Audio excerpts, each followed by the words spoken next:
That's pure gaping. You touched me this soft, and I was just like, oh, shit, you'll never fucking go after Michael again anyway. Fuck, that's brilliant. His Twitter rants, that's the best. Oh, man. Guys, I poured 4 Guinness. Oh, so someone gets an extra Guinness? I think, like, nearly halfway through the episode, whoever's doing the best at questions and stuff gets the...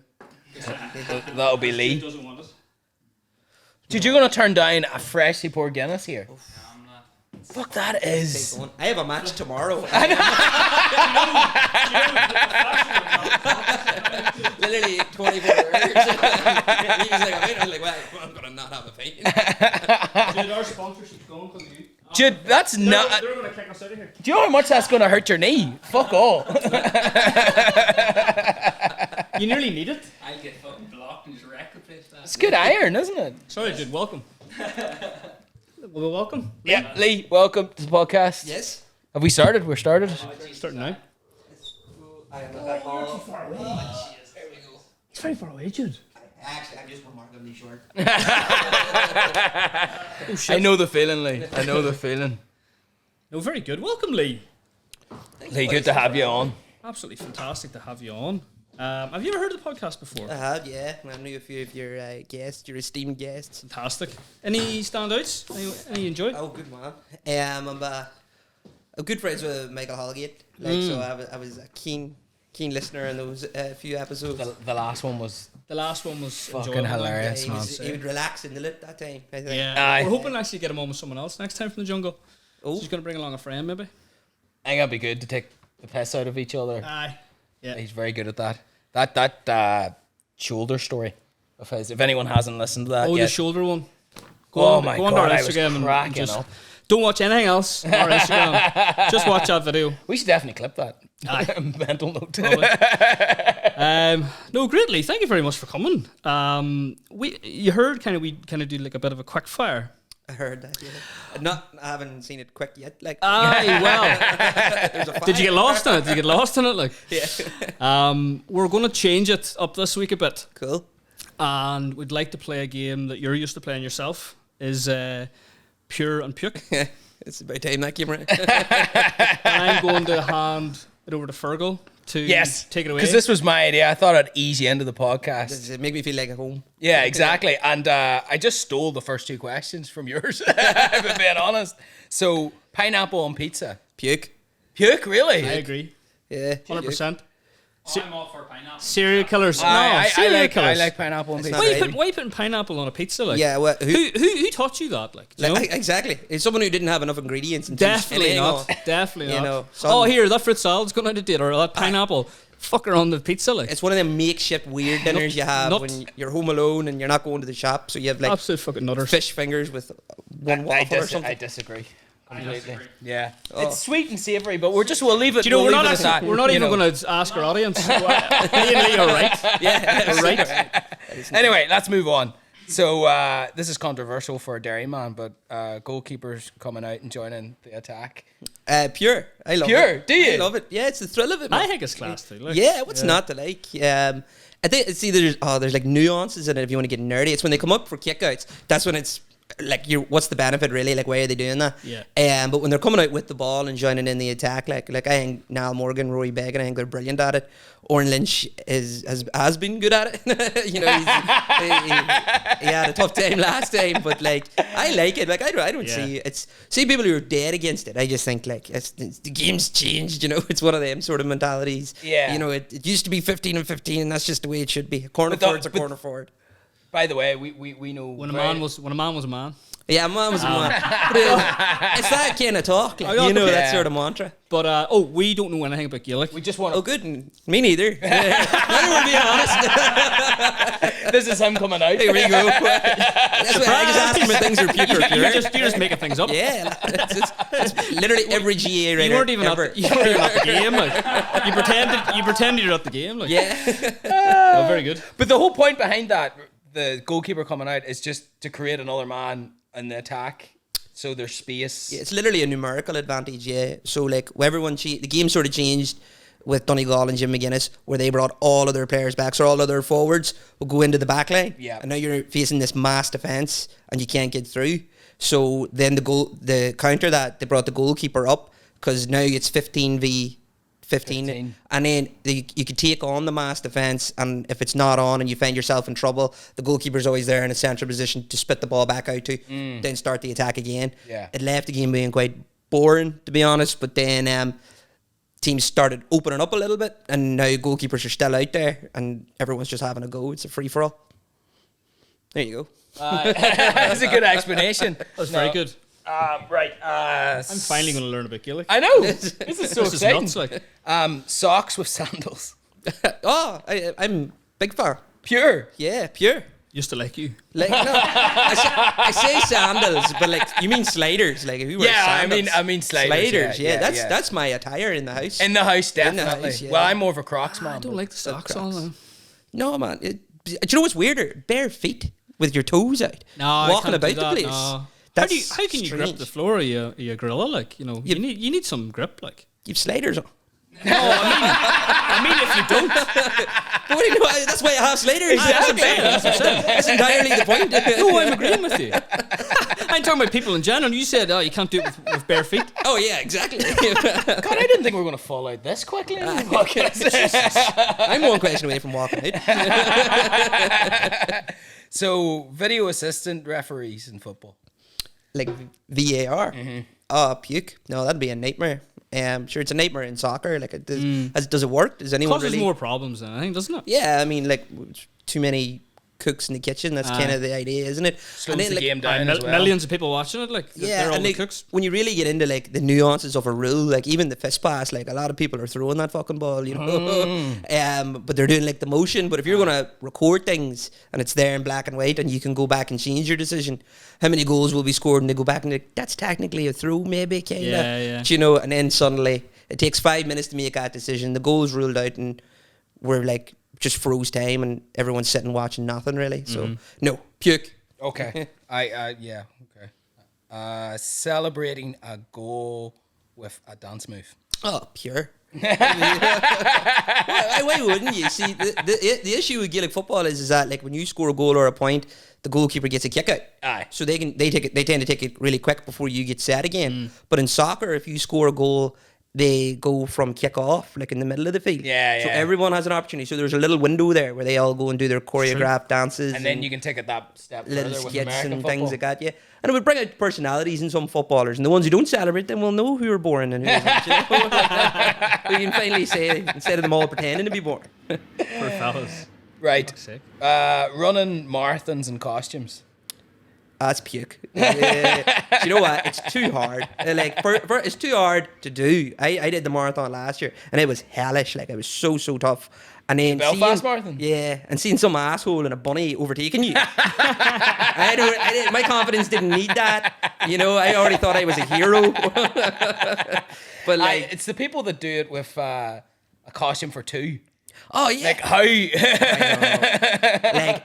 Nuts. And things stop getting funny after how long, really, you know. Yeah. But like, so say if you're pretty fast, about 4 hours, and you're in that stopped being funny very quick. You know, you're in anything- your costume pair. Like, Anything past mile 15, 16 is... Bullshit at that stage. Yeah, exactly. Right, where am I? Sports-themed wedding cakes. I'm getting married next year. What are you getting on? God, I've had very little say in the Basketball, whole thing. cricket bats. No. No, I'm gonna say puke. That's fucking. I think it's weird for I've never seen that. I don't think I've ever seen a sports cake. Oh, yeah. I've seen sports themed wedding invitations. And it's like some of it's like the All Ireland ticket, and then Yeah, instead of like that's it. Tyrone and Derry. Did you ever do anything like that? Alright. I don't know. It sounds like effort, to be honest. You're There's just actually a staying lot out of into it. the wedding. Yeah. and this is coming from someone who's done very little of it. John, you experienced that? A wedding? Aye. Yeah. You've been. It was great. I was actually going to say about the wedding invites as well. Like, it's madness, isn't it? Oh, I've been seeing. No, I don't mind so much the invitations. I just don't know if I go to the effort, to be honest. I Yeah. had Fergal design mine. Oh, I did yours. That's right. He They were fun. He put us as. You ever see Matthew McConaughey and what do you call your doll? Oh. 10 Things I Hate About You. Yeah. Did you ever see that film? yeah. And they're sitting like back to back, like a movie poster. Nice. So he illustrated me and the wife like that, and then our wee dog just was on everything. And I'm big into I've got a dog. And, Yeah. And I think everyone needs to see her. Like, I'm just, Oh. I'm just Send one it of in. them. Send Get it a in. dog? We'll post. It's a mix between a Springer and a Lab. Oh. I know. Actually, deadly dog. Like, Very, very deadly. Very dog nice. breed. is it a dose of a dog? No, she's a dream. Like, That sounds it would be so energetic. What's he or she called? she is called Momo. Shout out to Momo. Momo. Yes. Yeah. She's on 100%. Instagram now. I follow it. Yeah. Like, my fiance had a mental breakdown yesterday and started one. So, Brilliant. like, it's called Miss Momo. Do you know what I'm really looking forward to that Instagram now. Yeah, We'll yeah. tag it. It's got a couple of posts. Definitely have to. Is that Can we pu- can we do a big ad about it? Is No. that, Yeah, I'll push it. Puke Oh. or pure? Fergal, come on. Is that puke or pure, Fergal? I don't know. I would say. Probably is. Shit, I don't want to. It probably is. Here, I didn't start the account. I'm a big fan of it. 100%. I really want that pint. I don't want to answer. Yeah, it's going up as an ad. Like, I'm serious. It's going up as an ad. Good. My woman would be delighted. Like, Right, what's next? Good luck with your page. Karaoke at family gatherings. Have you ever done that? not a family gatherings, but maybe that's just my family. Just karaoke in general. yeah, then. pure. Stop Karaoke's shouting good at crack. him. Like, yeah. Why? You're shouting at him there. Tell me, Lee. Tell me the fucking answer. And he's like, I don't really talk to my family much. We'll We just, try to get through songs. This is a hard question. we'll just brush over that. Make sure not to mention that when we move on. I don't sing to them. There's an origin story later. We need to cut that out. No. I'd say pure. Karaoke's good crack, yeah. Yeah. Whip out a bit of, you get That's good stuck, fun. you just sing Mr. Brightside, something like that. You can't go wrong. Is that your go-to song? It's been years now, but they used to. Do you remember the egg in Belfast? Yes. It was like egg, Ladders. rain. Like I'd have been. La- the ladders, ladders the of shots. shots. Yeah, on a They were Thursday. poisonous. Was that in the egg? Yeah. It was like 6 shots for 6 pounds. right, I yeah. think they brought it in, like Yeah. in a bigger way. Anyway, it was class. But on a Thursday they had karaoke. What, they? like 2014, whatever year is like second year uni. Right. We went every Thursday now. Yeah, it became a big thing. And they would take like photos of you, like the guy in the bar that takes photos of people. Yeah. So some of them fucking look good. Like, you look like a singer, or maybe I'm still drunk. Looking back on. Did you get a key ring and all? With Were you one of those I was suckers? I'm signing it. Someone give me 20 quid here. Handing it out to people. fucking eBay that night? Very Buy good. my cassette. All right, what's next? Self-checkout lanes at supermarkets. Pure, yeah, God help. Yeah, Lethal. yeah. Yeah. Ah, Yeah, class. aye. It means I don't have to talk to people. I'm not paranoid. It just goes straight You in. disagree? Oh, the art of conversation's lost. You can be making someone's day. No, you're 100%. Like, I don't mind chatting to someone. Like, but if the line's very long, I'm like, fuck that. I would probably just stay and then. I'm not saying replace humans. I'm just well- like, but I'm not saying it. maybe we could. I don't know. Right. Give them better jobs somewhere else. Last one. Fixing them machines. Eating dessert before dinner. Oh, puke. It's just not. It's not right. Not right. Not natural. No, I would agree. Well, I But know. you're- If your choice, sometimes if I it's You're your am. choice- ruining your dinner. but you're used to a certain Aye. way of doing things. In the evening. Fuck, maybe it's just Do me. you know you eat your dinner until you're full and you're like, I couldn't possibly eat another bite. I'd- But you've got a room for Dessert dessert belly. somehow. Yeah, like Yeah, dessert yeah. belly. Dessert yeah. belly's the I thing. couldn't see it being the sugar. other way about. And if I had the dessert first, I'd be like, well, I'm not full, so I need more dessert. And then, yeah. Dessert always fits. Exactly. There's Yeah. always room for it. What's Yeah. Good name for something. What's your go-to? Dessert always fits. What's your go-to dessert? My go-to dessert. Actually, maybe we should leave this because we've got Deathrow Meals after. Aye, wait. This is the last time you're doing a quiz. No, that's the quiz over. Thank you very much, Lee. Did I win? You won. You won. the pint. You're doing pint, okay. I won the pint. You're doing okay so far. Good, I Right. thrive for We okay. can't tell you till the end. All right. Death row meal. Yeah. Moving on. Death row meal. So you're down for a murder. You're down for something bad, like, right? And you need to pick your last meal on earth. Jeez. So we usually do it locally, but we like the death. We do a marathon mega menu as well. Where are you from yourself? I'm from a little village called Coke. Coke. This won't work then. No. So It's literally named after or something. Death row. Deathrow Meal. You pick whatever you want, whatever quantity you want. Be adventurous as you want, and that's your final meal. And you get a starter, a main, and a dessert. And you're allowed to be as gluttonous as you want. You're about to die. It's true, yeah. It's not going to your thighs, like. No. Well, yeah, I want something. If you're just going to be really honest, like really honest, I could say the most traditional meal, like steak and all food I like. But if we're being honest and son, I want huge quantities. That's delicious, and you could never possibly eat because of social conventions. Right? I would say the full icing on a wedding cake. Whoa. Yeah, I'd love to really tear into that and see how far I get. Yes. Without getting and not seeing the diabetes at the end of it. You know, What sort of cake would you have? the biggest one? What type of kind of flavour? So What's flavour, the just flavour? No, it's the icing I want. Just literally. See, you guys aren't hearing me. See, I thought you were going to be. I thought you were going to be licking the cake. No, like right, a okay. layered thing here. just icing icing. on icing. You know all the Aye. wee things you break off and you chew them, and it's the most delicious thing you'll ever have. Yeah. It is one of the most sugariest, Yeah. amazing thing you could ever taste. And, But that- and then you feel sick, and then you're ready to die. Did you ever taste Aunt Bessie's?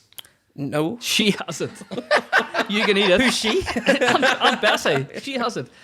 She has her own wee. There's own wee tub, and it's just like chocolate hazelnut flavor or something like that. You Oh, can, yeah, and you can either that's right. spread it on a cake, or you don't or have to toast. spread You it go on a to cake, town, yeah. or do whatever you want. And I'll But just it's the say, judgment. That's one of the reasons why you would never do something like that. Yeah, but I'd you're never going to do that. fucking die.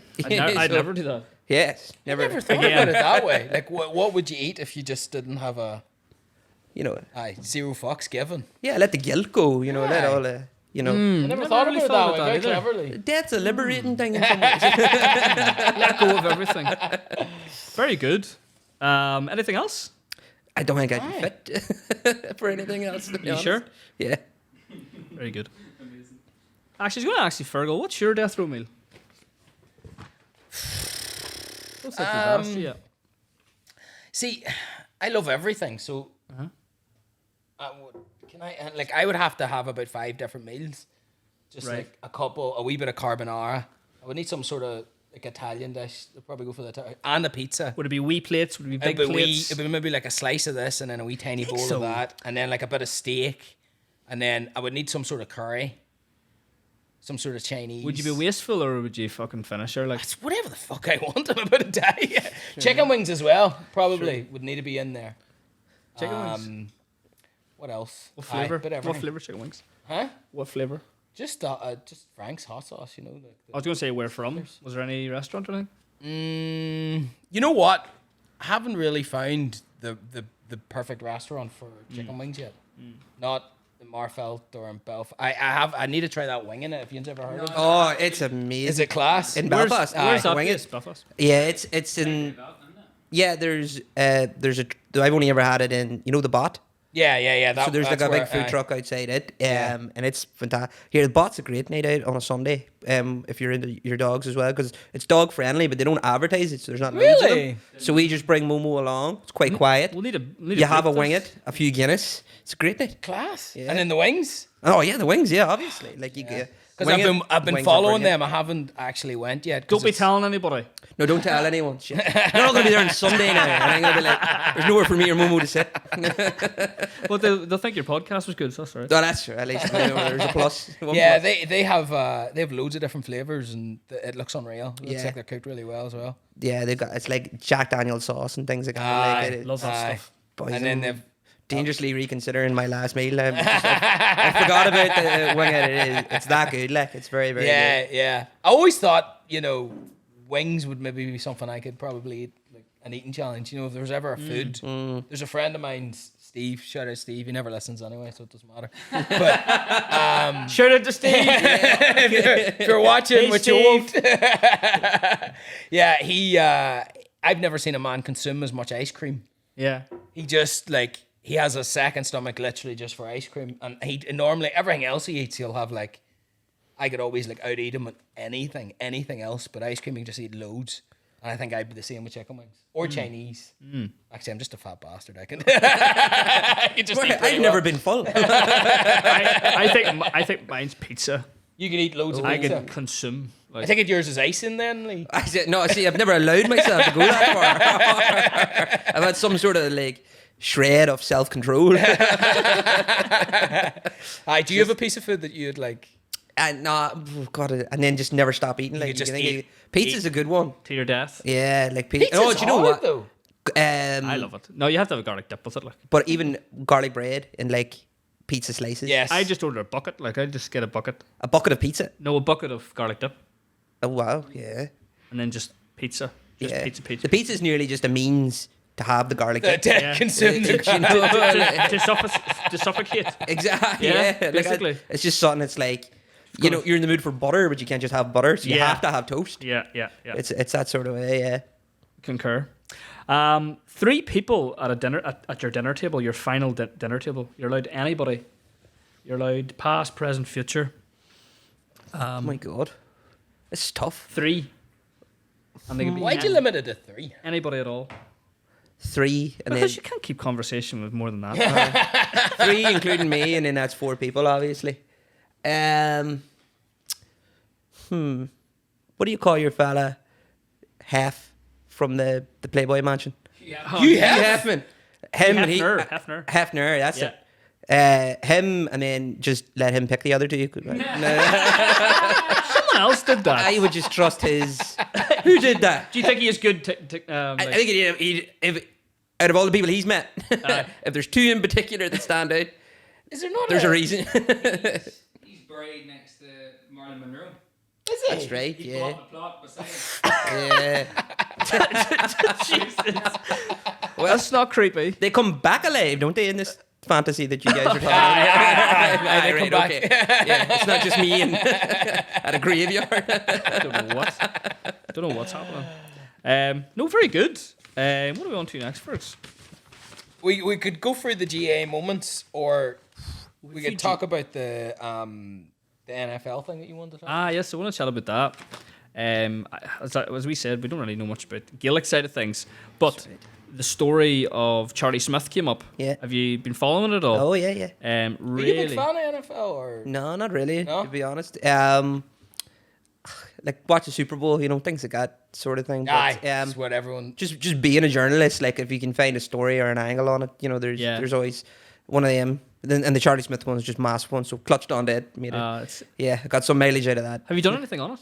Yeah, I've done several things on Very it. Yeah, good. Must look at what, actually. just even following him and Yeah. the other boys that have almost got it, might still. Yeah, brilliant. It sounds like an interesting sort of program they're on. I see there's a wee bit of backlash here and there from, I don't know, people that are thinking they're homegrown fans and not giving somebody, a sporting opportunity, I suppose.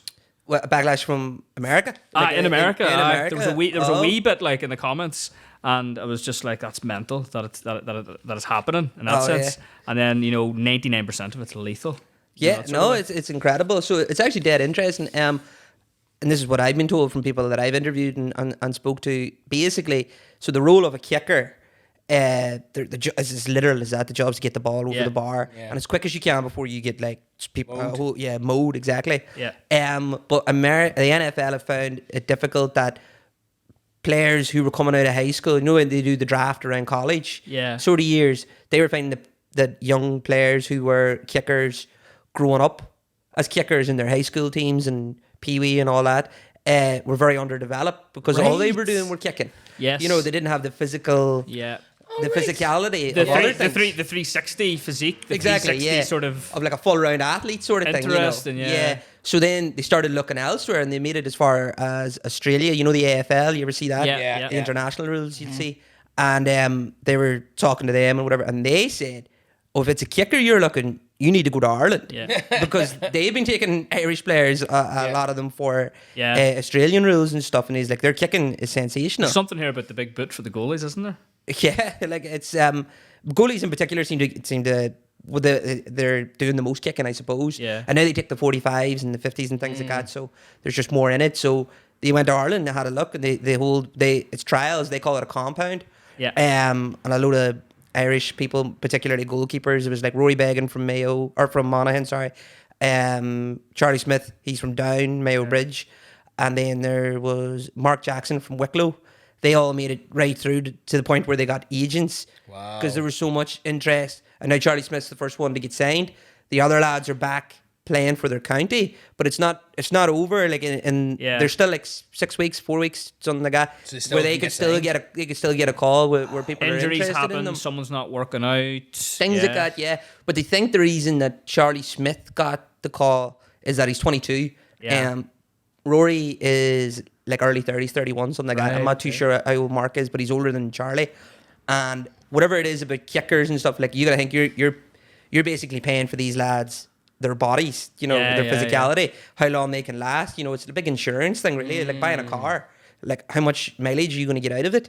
And then there's a certain way that they want them to kick as well. And I suppose if you're younger, you can teach them to change. But if you're older, you're just less likely to, you know, to make game changes. So that seems to be the thinking behind Charlie Smith. But it's an absolutely incredible story that, like, unreal. This young lad, and he's a massive NFL fan. Is he? Massive. The sports exploded here. Yeah. Just from even just friends and like they're more into it than they would be in the soccer or any of them other sports, you know. Yeah, it's incredible. Like, and it's a great advertisement for Gaelic football as well. It's class, isn't it? You know, like, because these are amateurs. Like, Charlie Smith's a teacher, he's a teacher in training. He's in St Mary's University, and he'd finished his placement in Uri, and he was more or less like, well, hopefully I'm never back. You know? I will miss you all. Goodbye. Yeah, because if things work out, I'm going to be a millionaire, really, like in the NFL. Like NFL. Like, you know. They're one of the highest paid sports athletes. Yeah, like, they're up there, aren't they? Crazy money. 100%. Like, and then the money they get,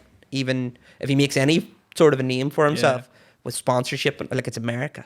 I mean, you hear about guys who say don't even touch the first team for like 3 or 4 seasons, and they're there as backup, obviously backup for games. They're getting, like, you know, fucking, you know, hundreds of thousands sometimes, you know, weekly. Oh yeah, it's more than a teacher's salary. We can confirm. Like, you know, down south or an NI. Whenever we get into the nuances, Very good. He's in the clear, like, but he's incredible. Yeah, and just the story in general, like, because it's not even something you would allow yourself to dream.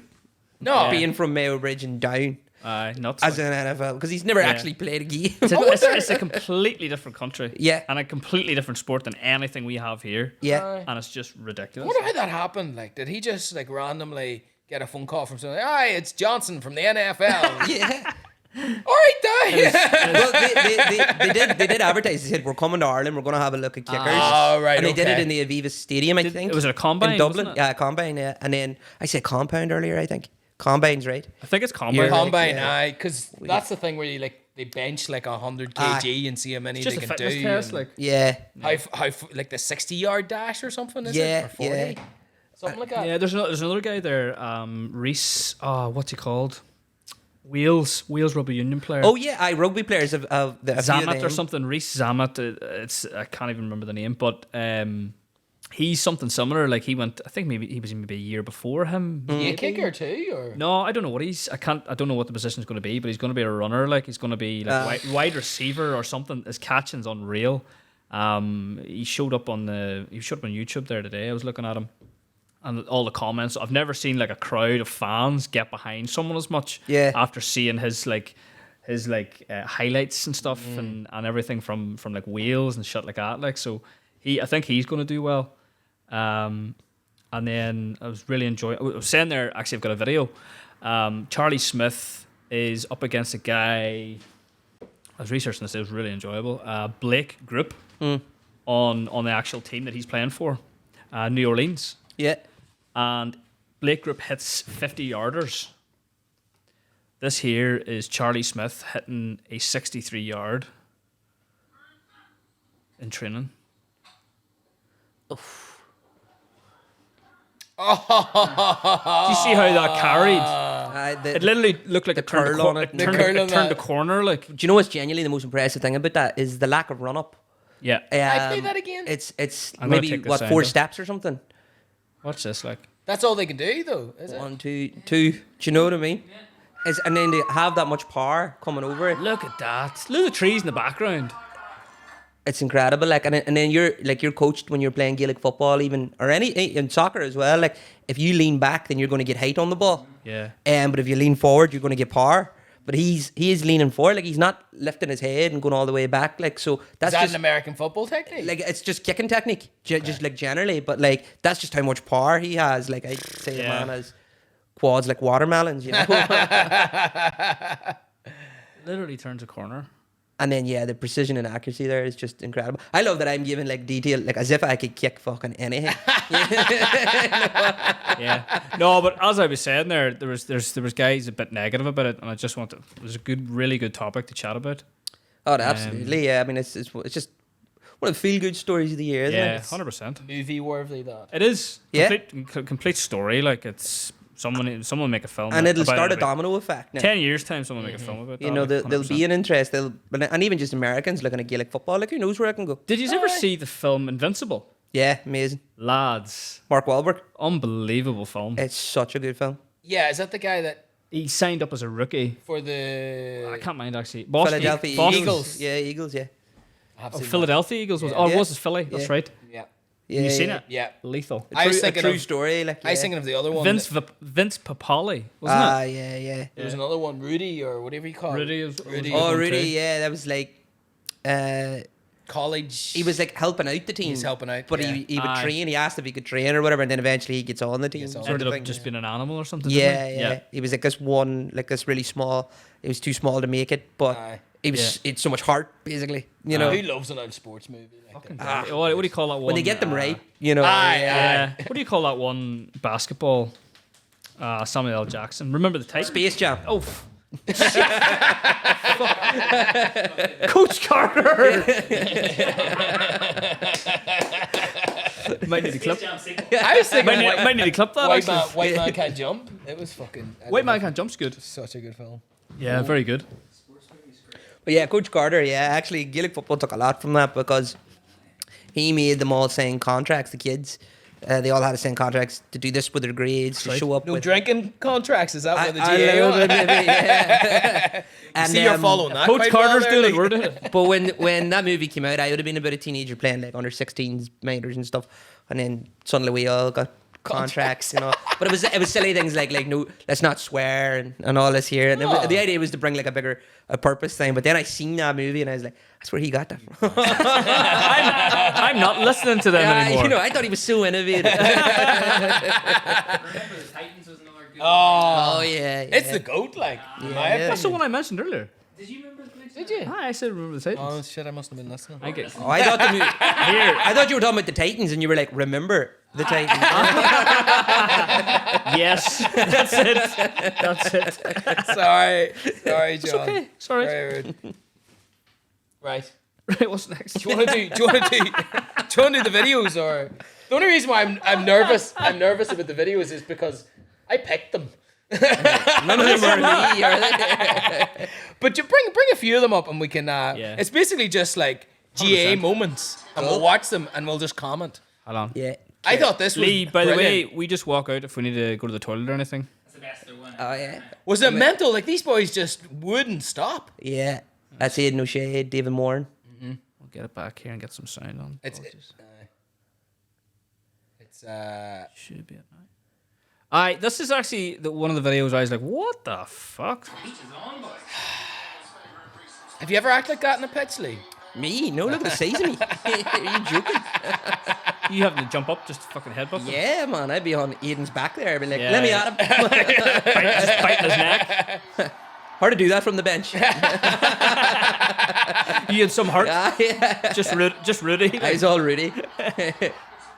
But the referee had no choice. There was like, I might as well just throw this up. And you know what? That's the best thing he could have done, because then they have to go after the ball. Exactly. And then you'll notice getting- they're still clever. No one threw a punch, so there's no striking actions. You're allowed to shoulder and you're allowed to push. Yeah. Are you allowed to push like Yeah, that? you're allowed to push. Like, Grab the jersey like that? No, There's grabbing boys the jersey- grabbing jerseys like. grabbing the jersey's a foul, but no one has the ball, so it can't be a foul. You know? Oh, I hit him there. The fuck hit him. Did he use mine in the 2006 Aussie Rules match in Croke Park? I Yes. was at that. I think I was at that So too. Our school brought us down, Sean Marty Lockhart. Yes, Yeah. that's right, yeah. Captain, most camp player for it. Yes. Brought us down to that match. Before the match even started, They were rioting, Sean weren't Marty they? Lockhart was hanging off Paul like a necklace. Paul never moved. He was Yeah. that big. This one where the knockout had him in a headlock, but he just wasn't really moving.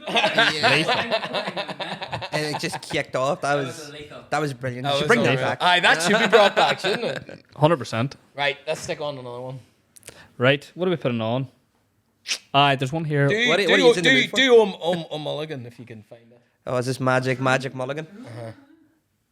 Trumbo. I think it's just As I said, as I said here. I've seen this a million times and I never Do you get think sick of this it. is? Would this be one of the most famous clips in Gaelic? I'd say so. If not the most famous. That in turn. terms of, yeah, The reason I say that is I'm not a Gaelic supporter, but I know that video very well. exactly. You know- Yeah, and do you know what the best it is? Actually, the context around the video is brilliant as well because Mulligan was having a terrible game and a terrible season, and he was about to get hooked off. Mickey Hart wanted to sub him off for Peter Canavan, who was coming back from injury. Yep. And Mickey Hart said that to Peter, and Peter said, actually, me and Owen link up quite well. Leave him on for a few minutes and see what we can make happen. And then this was the next play, so it almost didn't happen. Fuck. And then his season kick-started after that. Dublin drew with Tyrone. There was a replay. He scores 1-7 in the replay. Is unreal in the semi-final. He gets man of the match in the final. All-star, All-Ireland. Whole season turned around. Deadly. Whole Just life from turned that around. moment. From Yeah. that moment. Yeah. That's And it's That's all why- from a moment of ignorance, really, isn't it? Like, Yeah, you know, and that's yeah. what you need. Like a bit of, I'm not in this game, so I'll fucking get myself into he it. lied. He does know stuff about GAA, doesn't he? Oh, He knows a wee bit more than me. For sure. That's Owen Mulligan anyway. yes, the blonde guy, yeah. The blonde one, yeah. He's What a about ginger that like haircut? myself, so he's fooling no one, really. Well, he fooled two boys here, but Aye, that turn was unbelievable. yeah, wasn't the it? wee dummy. Next one here is a Kerry and Dublin game in 2001. Aye. There won. 2001, Fitzmaurice. Maurice. Fitzmaurice. Maurice Maurice Fitzgerald. Maurice Fitzgerald. Maurice I combined Fitzgerald. the two games, yeah. This Equalising. is the sideline. Yeah. Yeah. Now, this is unbelievable. Some strike. The Some game strike. is all square here at this point. And he is a sideline. Anyone would be telling him, hit it short and let's try to work an attack. Aye. And he's like, no, I'll just pop it over from here. Give me a go. Taking the short side of I the cone just first. seen that. Yeah. And the Dublin that's probably what did manager it. follows him all the way to try and like, put him off. The curl on that. Outside the right. Unbelievable. That was a wild popular thing back in the day, wasn't it? Outside in the boot, curling in. Oh, yeah. It would, You don't see it as much now. I think he'd be hooked so quick now, you know, Yeah. because it's all possession, no mistakes and no nothing. So people are a little bit more afraid to take a chance. But like when you Such let a brilliant strike. footballers play football, things like that happen. Some strike. Like. Unbelievable. You want to see him now as well. He's maybe 50, but in 40s anyway, and he looks unbelievable. Like a really handsome dude. Tan is. They did like a soccer charity go, match Maurice. thing. You're a He was handsome man. unbelievable. Class. Pretty good. No, the GA players. You see some of them though. You see some of them with the bar hands that are just like let themselves go. That's it. And why not as well? You know, you ran your whole life. What one's this? Daniel Flynn. Yep. Oh yeah. That's it. He's got such an interesting bounce with the ball. Look From at that angle too. Yeah. That's unbelievable. He steals it a few extra yards with the way he bounces the ball. What do Yeah. you see? So he keeps it in his hand, really. There. And then he bounces. So he gets a couple of extra steps, you know. He must have just a big claw on him. Like. Yeah. And I Jesus just think he Christ. looks like a swan when he does, because he's Yeah, all white yeah, and yeah. it's like a big extra neck. And I've written about Daniel. I'm You're stealing all definitely a these journalist. definitions that I've had before on him.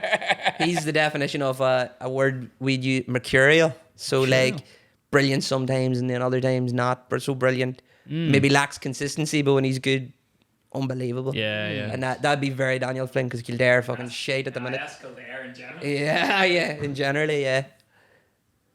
Jude, are you a big fan of GA? I played it all my life and followed it, but not so much in recent years. But I still love it. I watch it and I lose the plot, like, you know. Yeah. Yeah. But I tend to not watch it a while lot anymore.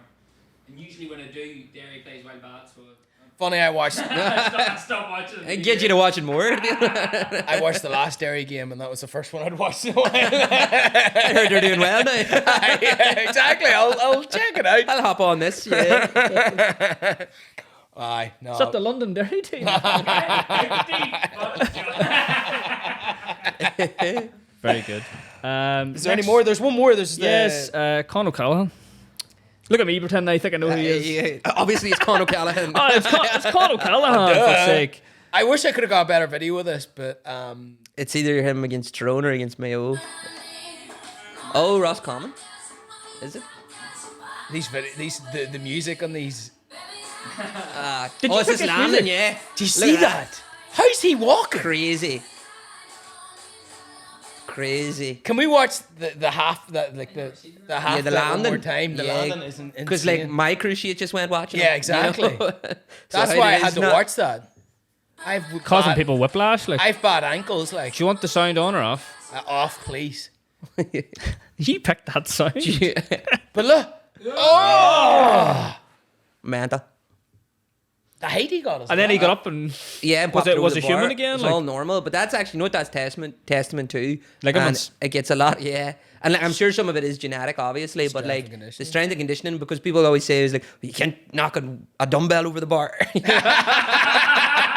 You know, all the old hands that get really annoyed about that sort of thing. But like people are like, they're not lifting it just to get strong, they're lifting it so they can stay exactly. Aye. injury, you know. So they can do shit like that. And if you watch them in the gym, you know, they're very rarely in like static positions, No. like lifting things over their head, standing. They're like jumping off boxes and moving side to side. Do you ever and lateral things. Do you ever watch this guy on Instagram? He does like strength and conditioning stuff for GAA, and he'll pretend to be this manager. And unfortunately, his name's Fergal, the manager. Right. Have you ever seen it? No. He Oh, like, yeah. puts Oh, like he a does, like, pillow. skits. He puts Yeah, like yeah. a pillow I on did his see thing. that. Yeah. Fuck, it's hilarious. Yeah, he's like, we very need these good. boys doing sprints. We need these boys doing like laps. We Yeah. need them strength and conditioning. He's like, well, they're a month away from playing. Like, Yeah. we Yeah. shouldn't be doing it. It's fucking Yeah, hilarious. it's a very like old school sort of mentality kind Yeah. of thing. But like people did take it too far. They went and they did become bodybuilders and then they couldn't move and it was a big Yeah. fine tuning. So now it's more like what's prehab, I think is the word. Yeah, so conditioning the body and the ligaments and But there's things some like that, difference in the so way you the don't get injured. There's some difference in the way the GAA players look now. Oh, to aye. what they looked like. Well, the that's why I'd be 90s. so interested to see them do Australian rules, like the international rules thing now. 'Cause it might Because be they were different. professional. Aye. And like, it was fairly even in terms of the series and who won and who didn't. But like, you'd see the GAA players with pot bellies and things like that. Exactly. That's a good point. But now they're athletes. Uh-huh. You know, we would really match them for like running power and, Aye. Yeah. and things. So it would just be, Be interesting to see it. See how it It goes. finished, didn't it? Like it's yeah, not even that. It was 20, that wasn't the last year. No. something. Oh, 2017, I think. But there was a big gap even between that. wasn't Yeah, it was due to come back, and then it was COVID, and then no one's right. just. Oh, It really? feels No like one's one of brought it things up. no one's got around to it. You know, like no yeah. one, like whoever's in charge of it, like no one's asked them. There's a wee It's folder. shame, like, There's a wee it's- folder in the desktop or Yeah. something that they haven't opened. The mouse just checks over by accident. It's like Google alert. You're like, I will. I don't think the world's ready for that yet. Yeah. But yeah, no, I remember watching like a commentary of I think it was like Dublin playing it was a Dublin match about like two or 3 years ago, and looking at the players, and I don't know the players, and I was like, oh, why is the rugby guys getting Oh, interviewed yeah, here yeah. for this match? And then they ended up being like Dublin guys. I was like, Yeah. Jesus Christ! And then you look at the Dublin team. And they're like bloody robots. Like they all look so similar. They're all just massive guys. They're like clones, like yeah. You'd be like, do you know the big tall blue Space Jam monster? Yes. Just That is Dublin, to be fair. just 30 of them. Like, no, like I'm just from what your description, that's what That's, I'm thinking. no, I don't you're watch. pretty I don't spot watch. The magic basketball they touched was a huge pot of gold. money. It's filled with money. Just the dollars flying out of it and then whey protein coming their way. You know? for free for some reason. Fuck. Oh, I love when the GAA is going to be after us. Like, I doubt it. Because that's what I need. Yeah, Yeah, exactly. It's not hard enough to get interviews. I love it. Brilliant. Right. Should we go to Orange's story? I was Or do we going. have anything else? I was going to chat about casement actually. Good. What's your knowledge in that? And only because I don't have much on it, and I do see that it's causing some ripples at the moment in terms of the construction for, is it Euros? Yeah, they want to get it hurried up for the Euros. Is it So the Euro? Euros- What year? Is it 28? 28. It's 24 now, so the next one 28. Yeah. Yeah. Do you know much about that in terms of the Gaelic side of it? Well, like, there's what you know about it. Like, I mean, it's really bad for Antrim football. First of all, that they Right. don't have a stadium.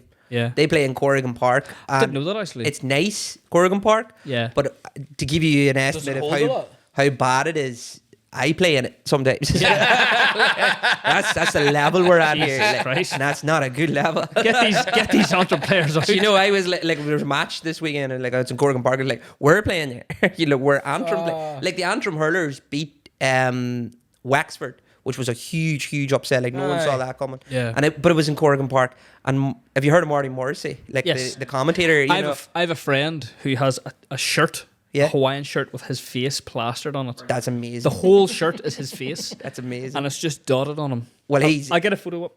he's fantastic, to be fair. Like, and he has his own party in like Spain every year, and people buy tickets and they go there. Marty Morrissey does. Marty Morrissey, yeah, that That does. sounds a good crack, actually. Yeah, no, he's brilliant crack, to be fair. Like, and a former Tyrone player, like we were just chatting, and no, Enda's not, or no, sorry, Marty's not, sorry, hey, you know, but a former Tyrone player or whatever, we were just chatting, and then I mentioned that, like, whatever way the conversation was going, and he said to me, and he was like, some things in life aren't meant to make sense. Lethal. Such a profound way. Lethal. Marty Morrissey's, and I was like, You I should, suppose. you should driving home crying. Like, Hello, And they don't need darkness, to Mayo. Cat Stevens on all night. But On repeat. he was at Corrigan Park to commentate on the hurling match. This is about 3 weeks ago, like, and there was nowhere for him to set up. Like, do you know what I mean? Because it's like a normal club. It's a lovely pitch and what, but it's not a county stadium. Like, you know, for a county that's as big as Antrim as well. Exactly. Like, you know, so like for them, it's massive, or it's been a massive gap, I think, in growing the sport there. And like most of Antrim and where they should be getting most of their players is Belfast. Exactly. But yeah. you got to compete with so much there. You got to compete with soccer's the big thing, really. Something about inner city soccer's, and Dublin struggled with that for years, and then they pumped loads of money into it. Then you got to compete with hurling, and then like there's nearly too many clubs in Belfast. They're all like next to each other, and they're all rivals, and then they all like transfer from one to the other. And if you're in a rural club like you guys are from, like it just doesn't happen. No. You know, No. it would go. God, you'd have to go like Just hell on tribal. earth. Tribal, like. Yeah, it's You so nearly have to be tribal. crucified before you're allowed to. Literally, it's that bad. Like, but they don't have that nearly in Belfast. Yeah. And like they don't have. But when you get to the core of it, they don't have a home. Yeah. So that can't be beneficial for them. So for the sport, and that's just nearly how I look at things. Like, you know, it's the sort of the window that I would look at it through. But there's other complications like the residents and all. You know, and we can laugh and say like, "Geez, get over it" and whatever. But they still have to live there. Exactly. You know, and there's things they got to deal You with. see both sides of it. Yeah. In sort of instances like that, is it worth the hassle of those people? You know, you don't know what they're doing or how Yeah. they're living either. Like, you don't know how. So Exactly. like it's definitely a tough one. Like, but it'd be good to see it over the line. Crazy. It's crazy to 100%. see it at the minute. Like it's It's depressing. it's horrible. It is. Did Like, you ever see that Instagram called Abandoned NI? Yeah. She needs to go to casement, like, or Yeah. or maybe she has. I don't know. Because it was in bad shape at one stage. It's bad shape right now. Like, if you were is to it go still? now, There yeah. hasn't been any grounds work. or No, anything done, like. honestly, like it's I like a. swear someone said they rolled up on it at some stage Oh recently. well, I know of James McDowell. He does his junior B things, is what he's known as. He does. yes. He Oh, goes to all the yeah, yeah, videos started or the following him. games, and he does the TikToks it's and class. things. He's brilliant. And he did a video very recently where he just went down. I think they just jumped the gate, or they didn't. Depends how legal that is. Say They, no. they didn't jump the They gate. didn't. The gate Yeah. jumped them under their feet. It was a shaky gate. Yeah, and they made a video or whatever, like, and it was in terrible shape. And that wasn't that long ago, but they made you might be right, like, since then, yeah. Yeah. No, maybe not. Probably not, by the sounds of it anyway. No, I just, because I didn't know much about it, to be honest, and I thought, I don't think I shed any light. I just sort of, I more No, or less we're learning. said No, you did. in a long way that it's shit. You did. Like, that's more or less what I say. literally, Gaelic, nothing for me. Like, I know nothing about it, so that's very good.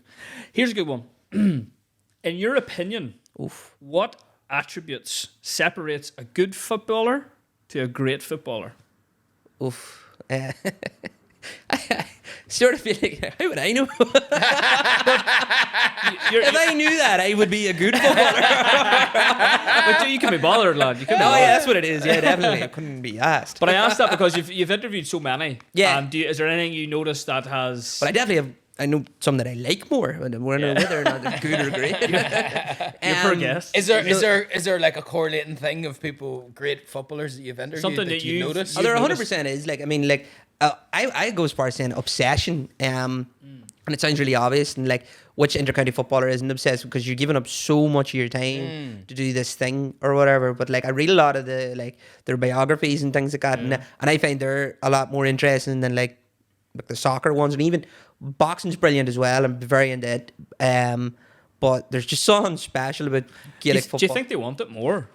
Well, why do they want it? There's a purity to it nearly in the fact that like it's to represent your club or your county, that the place that you're from, and you're not getting like, it's not a monetary thing. That's always quite special. It's more as for the well. legacy, isn't it? I Pride. suppose? Yeah, like a legacy Pride kind of and thing. tribal, like, isn't yeah, and you can look at it as an ego thing too, and it probably is. Like, I mean, if you're able to go out there in front of 80,000 people in Croke Park, you need to know you're good.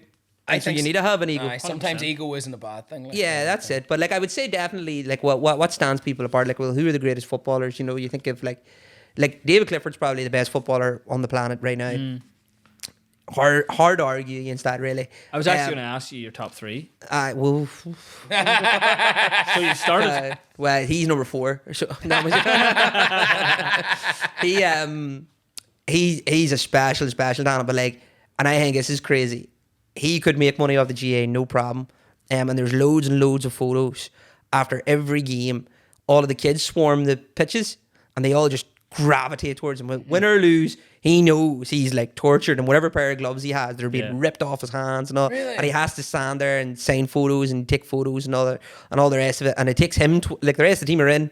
And it's 20 minutes around him. Like, they beat Clare there last Sunday in the Munster Final. Yeah. And there's a photo, and it's unbelievable. And it's him. He opens the dressing room door, and all these Clare supporters, the opposition, but they'll never get to see him. So like, Kerry supporters are nearly word of him. I've got they've a got their signature. photo, and they're all like piled out there, and it's Jesus just him smiling like, and he's or whatever. I'm lucky enough to interview him a couple of times, and he's not on social media. He's a teacher, so it's very like a run of the mill profession in the sense it's not something crazy. He could make a living, and I made the joke before that like, see if he was even to have like a pair of Gaelic gloves with his name on it, like Clifford catchers or something is what I said. Wow. They would sell through the roof, but he doesn't, and say he does go on to do it, I have no issue with it, like, but he's no interest in any of that or whatever. He's got a kid, and there's a brilliant photo of him too. He comes off the bus All Ireland final day, and everyone's got Dre beats on, their phones, earphones in, and all the rest of it. He walks off, a pen in one hand and a crossword puzzle in the other. Deadly. And I just think he's just the most down to earth. Yeah. Everything's the same. Another day is another day. He'll go out and perform godlike things to us. Yeah. But the reason they're so normal to him is because everything's normal to him. Do you know what I mean? Yeah, So yeah. Does he he have a book? doesn't. No, he doesn't have a book. No, he's only 25. This is the most incredible thing about him. Get your book out there. Do you know? Very good. But I'll write your book, David. If you need a ghostwriter. Ghostwriter. Listen to that pitch. Yeah, I got him. If you want to come on as a guest, come on to here. Come on. Yeah, So absolutely. yeah, is that a thing that you see with GAA players? Is Yeah, it, like the big ones, are they a very down to genuine earth? humbleness, yeah. Aye.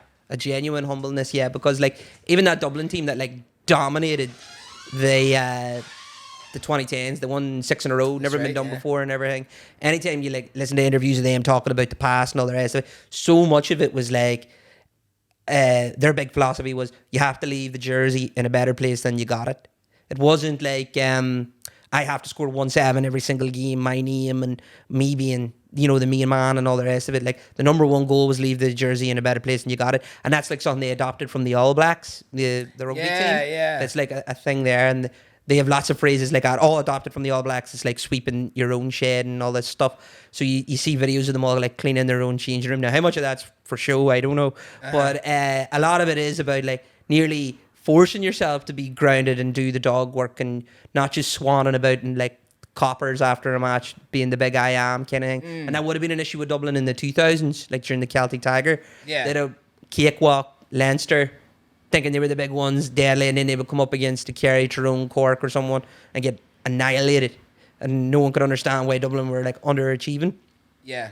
And then eventually Pat Gilroy basically came in and brought a bit of humbleness and a bit of like focus and a bit of like staying present in the moment kind of thing. And yeah, so that sort of unique mentality and ableness to like take yourself out of that, the hype machine that you're in. Yeah. And just take, like, next ball is a very famous phrase in Gaelic football. Next ball. You just scored, forget about it, next ball. You just missed, forget about it, next ball.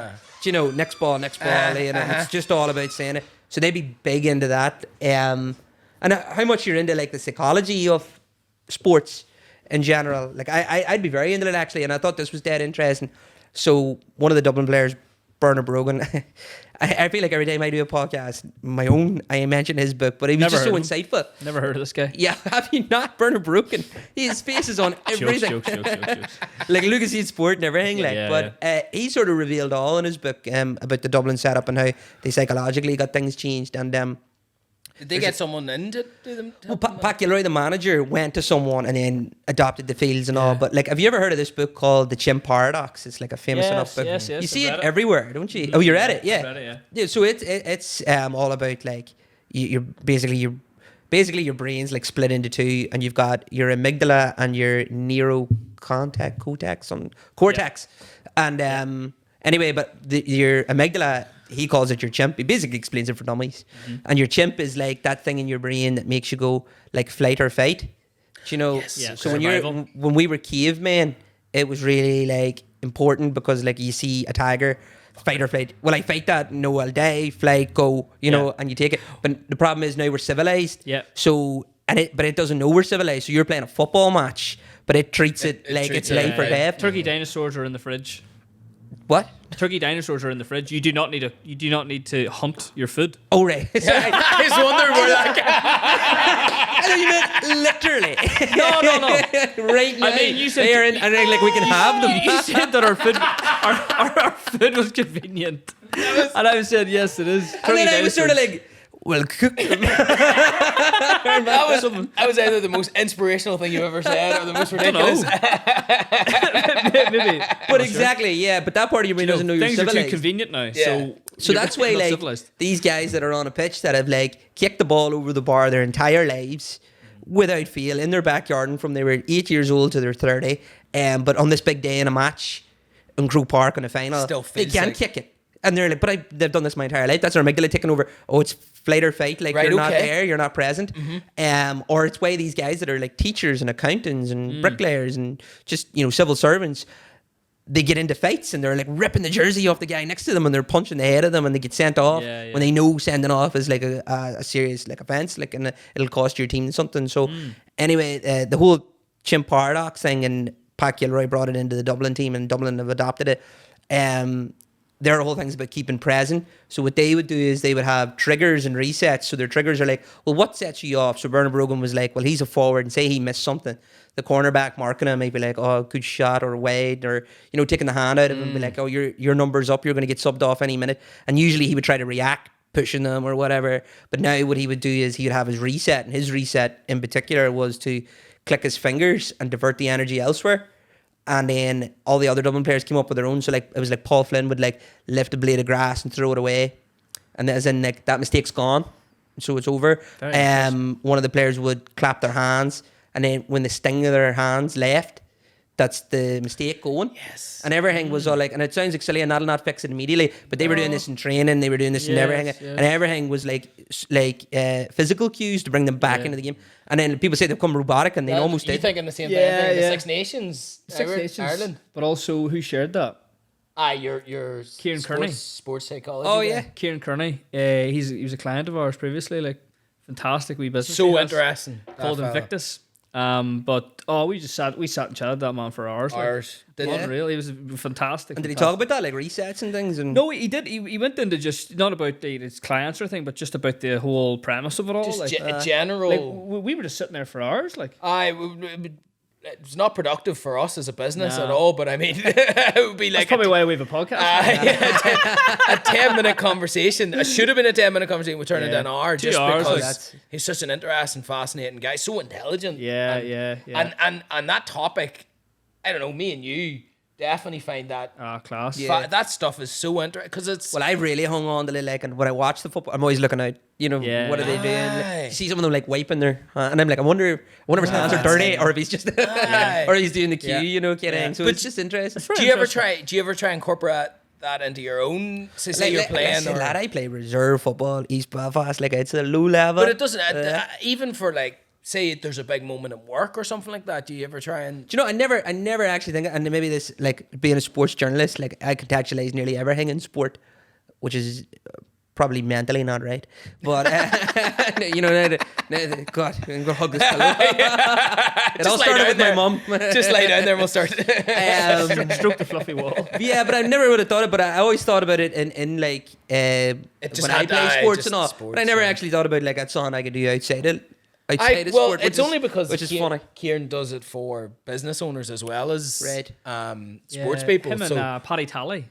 Yes, from Tyrone. Yeah. He's with Kerry now. Yeah, great guy too. Yeah, he's very But we interesting. used to meet and we used to just sit there for hours just chatting. Like, it That's was brilliant. Just Paddy's about, a hugely bits and interesting pieces guy. about us and bits and pieces about them. It was always good chats, like, and they give us a wee bit of insight what they do, because that's what we used to do. We used to market for businesses, and they used to come and just tell us what, you know, basically what they do, and it was always pretty interesting. Like, Yeah. it's pretty much especially how with this them guys. started. Someone you should meet then is have you heard of Enda McNulty? He won an All Ireland with Armagh. I have heard of Yes. his name actually. Yeah, a very like a ferocious defender, and he would have been known for that. Yeah. But so I used to host the GAA Hour with JOE.ie. Okay.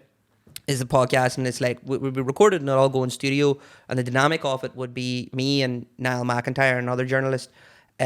We get a guest on each week, Yep. and then that guest has some sort of profile in GAA, so former All Ireland winner, and we talk through the Very weekend, good. and we talk a little about his career. Yeah. So we got Enda McNulty on, we're all buzzing, you know, all-star, All-Ireland winner, brilliant guy. And he's like a performance coach now. He owns like a company, he's written a book, he's a performance coach, a really super motivational guy. Yeah. And he, I've never met anyone like him. I've never met anyone so positive and so on. And he gave us loads of stuff about like psychology and positive thinking and all the rest of it. Yes. But this is how on he was. Like before we were like rolling, we were just in studio, and you've only got the studio for so long. And I had like my script sort of written out for the intro and stuff.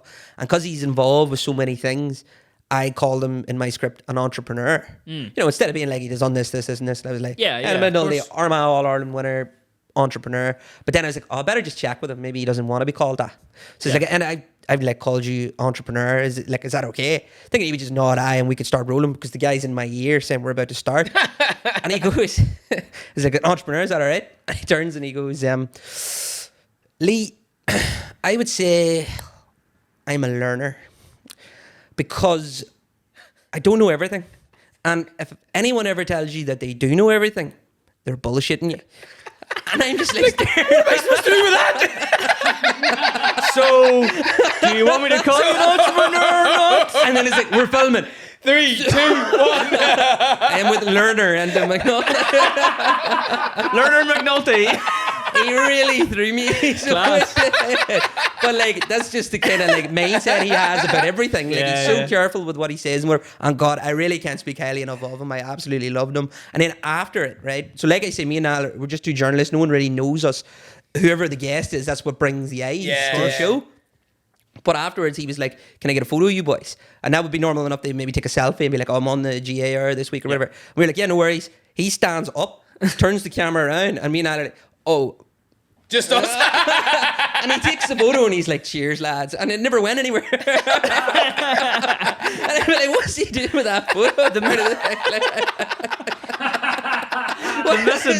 missing photo of McNulty. But he was so, like, even before it and all, like, we were trying to, like, get to know him a little bit before Yeah. we He's even started asking you recording. everything. But it's everything. He's like, what are you doing? You're doing this. Unbelievable. Like, you know. And then by the end of it, I was like, it is. Fuck, I really- good, I guess. You know? Fuck, I really like this guy. An I love- absolute hate machine. Like, and I love hype men like that. Yeah. It's so good. Like, He's just crazy, and so I good know for you. he's been genuine. Like, he took a photo and like he was like, "This is a core memory for me." Yeah, You know? yeah. As in like, because he takes everything as like new experiences and new like Very good. whatever. Very so yeah, good. he's definitely one of the most interesting people I met. Good testament to yourself as well. That's Just, you know. probably not, but yeah. Here, Lee, did you say you play for East Belfast GAA? Yeah. I was gonna say Tell that. us all about that. Like, these lads maybe don't know about the team, and it's relatively new. I know a wee bit. Give the listeners a bit of a run through what this is and where it's came from and what it's, Go for what it. it's like, So you know? in 2020 during COVID, a fella called David McGreevy, he would have played. He played. I think he captained the London team, the London County team, and he would have played for Down a bit. Like a really good footballer. He sent out a tweet, like really, like I think innocuously enough, being like, "Hey, would anyone be interested in playing for a Gaelic team in East Belfast? Because there isn't one, for obvious reasons." And we don't have to say. Oh, there's no Gaelic clubs. Yeah, yeah. There's no same Gaelic reason there's no one in There's Coke. no Gaelic pitches. Yeah, lad, that's a huge problem that we are still contending with. But He's just bringing 2 posts to soccer pitch. we played in the place Henry Jones, and there was no nets at all, so we got really good at hand passing. Like, we were going for the 0-0, you know. But so that was in 2020, and then it blew up. Like, I mean, the replies he got and all, and he's like, oh my god, and then he nearly had to put like a committee together, like Richard Maguire and guys like this, and like and the work they put in was Trojan. But I just showed up at the first training session just as a guy who played football here, who moved to Belfast, so stopped because of all the travelling. The most typical story ever, and that's what the entire first team was. In the men's team anyway. So I played for the men's team and I managed the ladies team.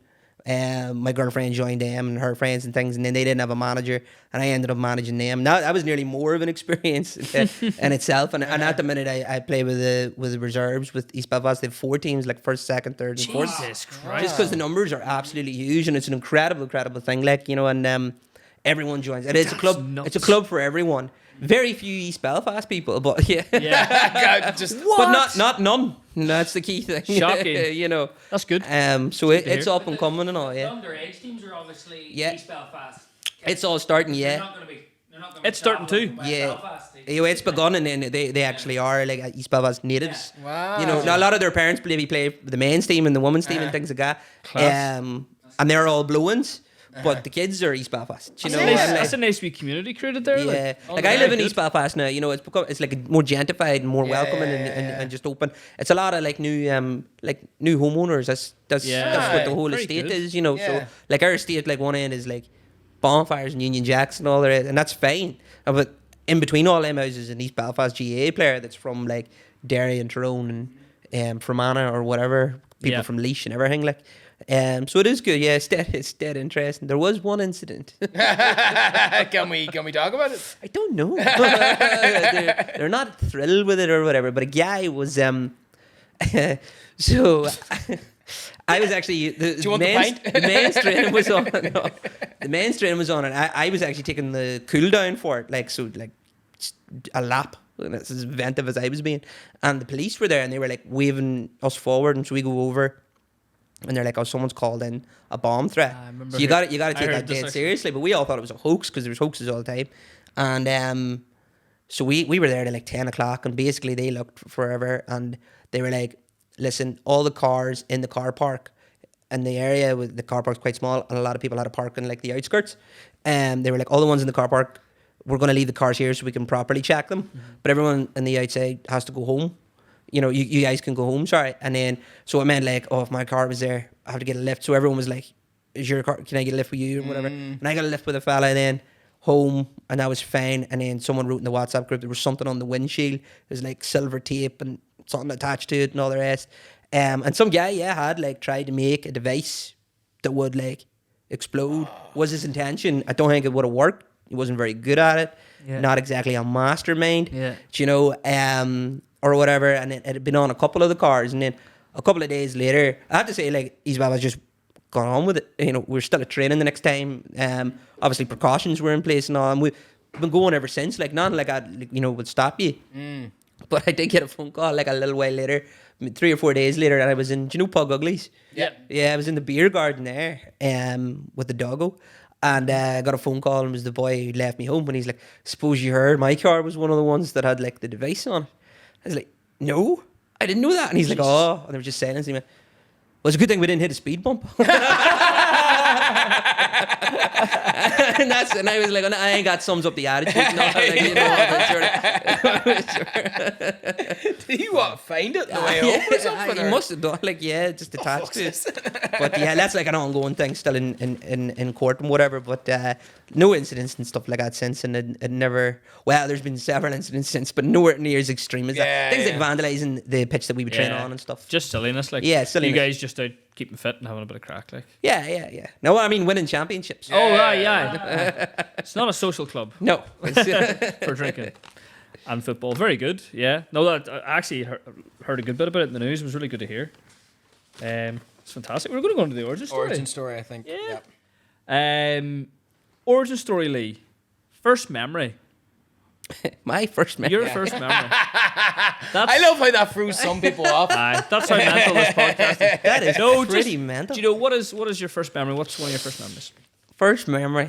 I have a very, very vague memory of living in Coke, but not my family's current home. It was a home that they were renting, and remote control cars. Yep. Yes. Playing with that with my brother, and it was going in and under the bed. I don't know why. There's no real rhyme or reason to it, but I do remember that, and I remember like having a go. I think maybe that may have been why it's such a core memory. It's like he let me have a go with my older brother. Fun. Yeah. Exactly. We noticed that it's either real traumatic, not in like it's never really too bad, but it's like something like someone falling off something, or Ciaran Neeson put his hand into a toaster, and that would be Ciaran Neeson, to be fair. Ciaran as well. And I went to school with Ciaran. People fell off things and stuff like so, and then yours was, I suppose, a good one, and you hear about that. No, I think of that he ran me over with a with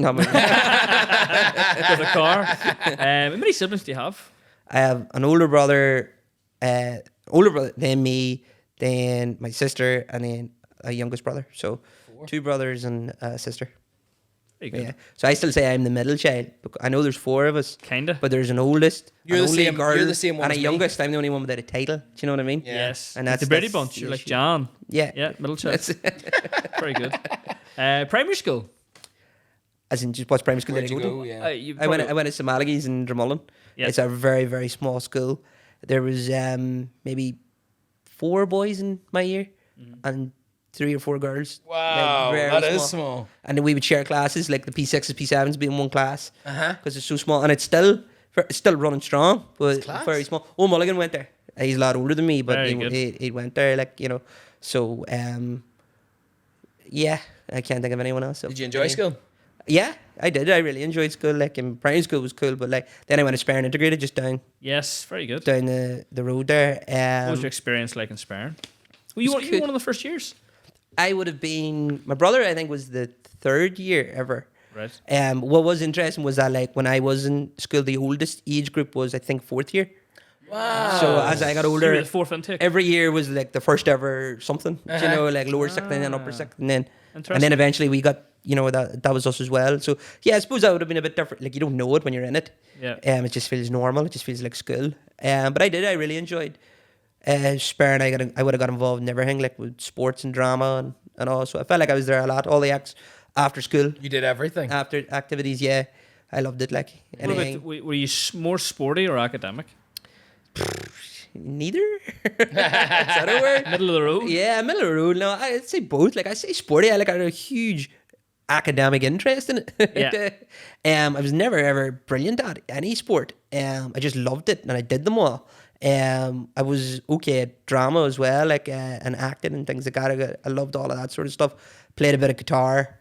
Can't sing. Can obviously rap. Yeah. But Go. there's no beat or nothing. Fergal. The acoustics are all wrong. Fergal's deadly. Turns out I can beatbox. Yeah, of course you can. It's like one of the things. Oh no, please don't. Oh, they want me to beatbox again. Jesus. Yeah, God. Sorry, continue. But yeah, no. I did. I really enjoyed school, to be fair. And again, I actually think it was a lot smaller school, than the other ones in Moorfield. So yeah, I was always in a small pond. Yes. Was there any journalistic ambition at that stage? A little bit, yeah. I think I always wanted to be a journalist. Always liked writing. People say, I was good at English in the sense that I was good at like creative writing and storytelling and things like that. Turns out, and I learned the hard way getting into journalism, not very good at spelling. I'm all right now. Fergal's not very good at that. I feel you, bruv. But like I've got it nailed down now. Like, you know, when you're trying to get paid for your work, like I'm very good now. If people looking to hire me, but like grammatically, no. But it was more the creative side of things, no. So I knew I wanted, you know, pen to paper. It was always something like Very good. Not to rush ahead, but can you write shorthand? No, that no one does that anymore. No one does that anymore. No, we can record things instead.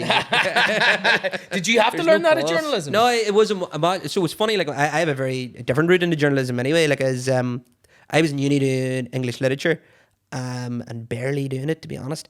But the BBC had an apprenticeship called the Digital Journalist Apprenticeship, and it was the first ever of their kind. Like, and they wanted one person from Northern Ireland, one person from Scotland, one person from Wales, 4 from London, and 2 from Manchester. I think that adds up to 10, maybe. But anyway, I obviously applied for the Northern Ireland one, and unbelievably, I got it. And I actually got an email to say I didn't get it, and then an email to be like, "Oh no, sorry, it is." There's a wild lot of people going for that. Yeah, well, Thousands of people going. I think I went into it very unaware, you know, like, and the big thing was like you couldn't have a degree. They wanted someone raw, and it was a part of this whole BBC thing of having like they wanted voices from like Different the local areas, no, areas, not a posh aye. voice. So I think I nailed that. Just tick. like, well, what about you? It's just like this guy. You know, I like to think they were like he's raw, but he has a way with words. Yeah. He makes me feel dirty. The apprenticeship was you would work somewhere in the BBC in Northern Ireland for 3 weeks, and then you would go to England for 3 weeks to do your journalism. It's called the NCTJ, like a diploma in journalism. Yeah. So, and then I would meet up all the other apprenticeships, like the Manchester one, the Scotland one, and all. And that was brilliant. That was for 18 months, and every time you went to the BBC, you went. So I was like on the Nolan show. I was like in the newsroom. I was in BBC Sport, and then Talkback, and all of them things.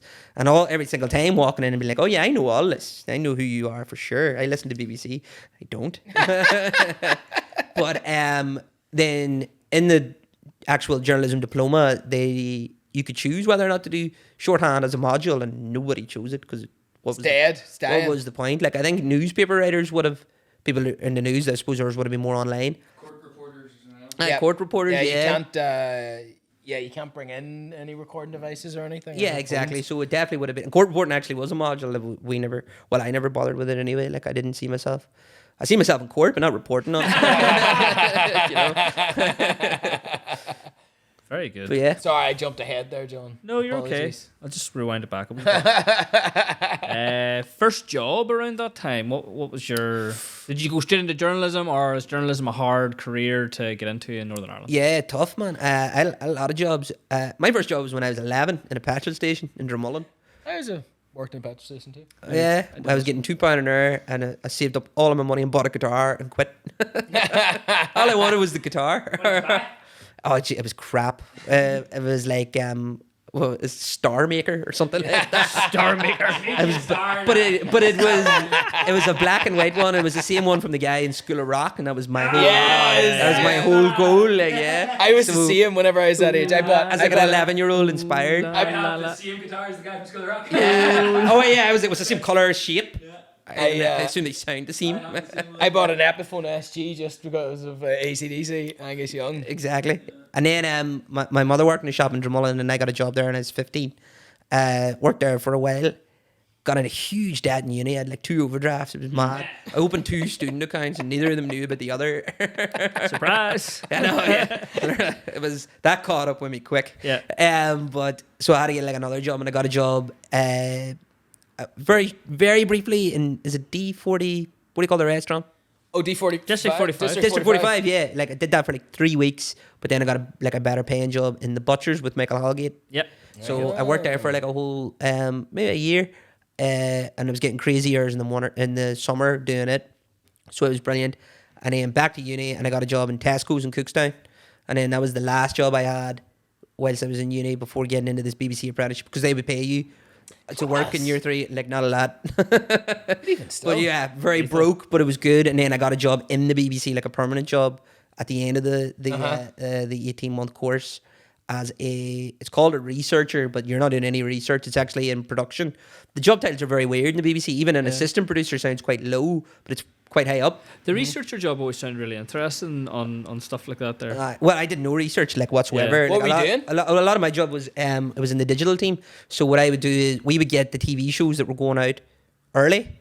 So like if Nolan was doing a documentary or there was like a True North or something like that, we would get the show early. We would watch the show. Like it sounds like a lot of fun now, but they actually make a lot of terrible shows.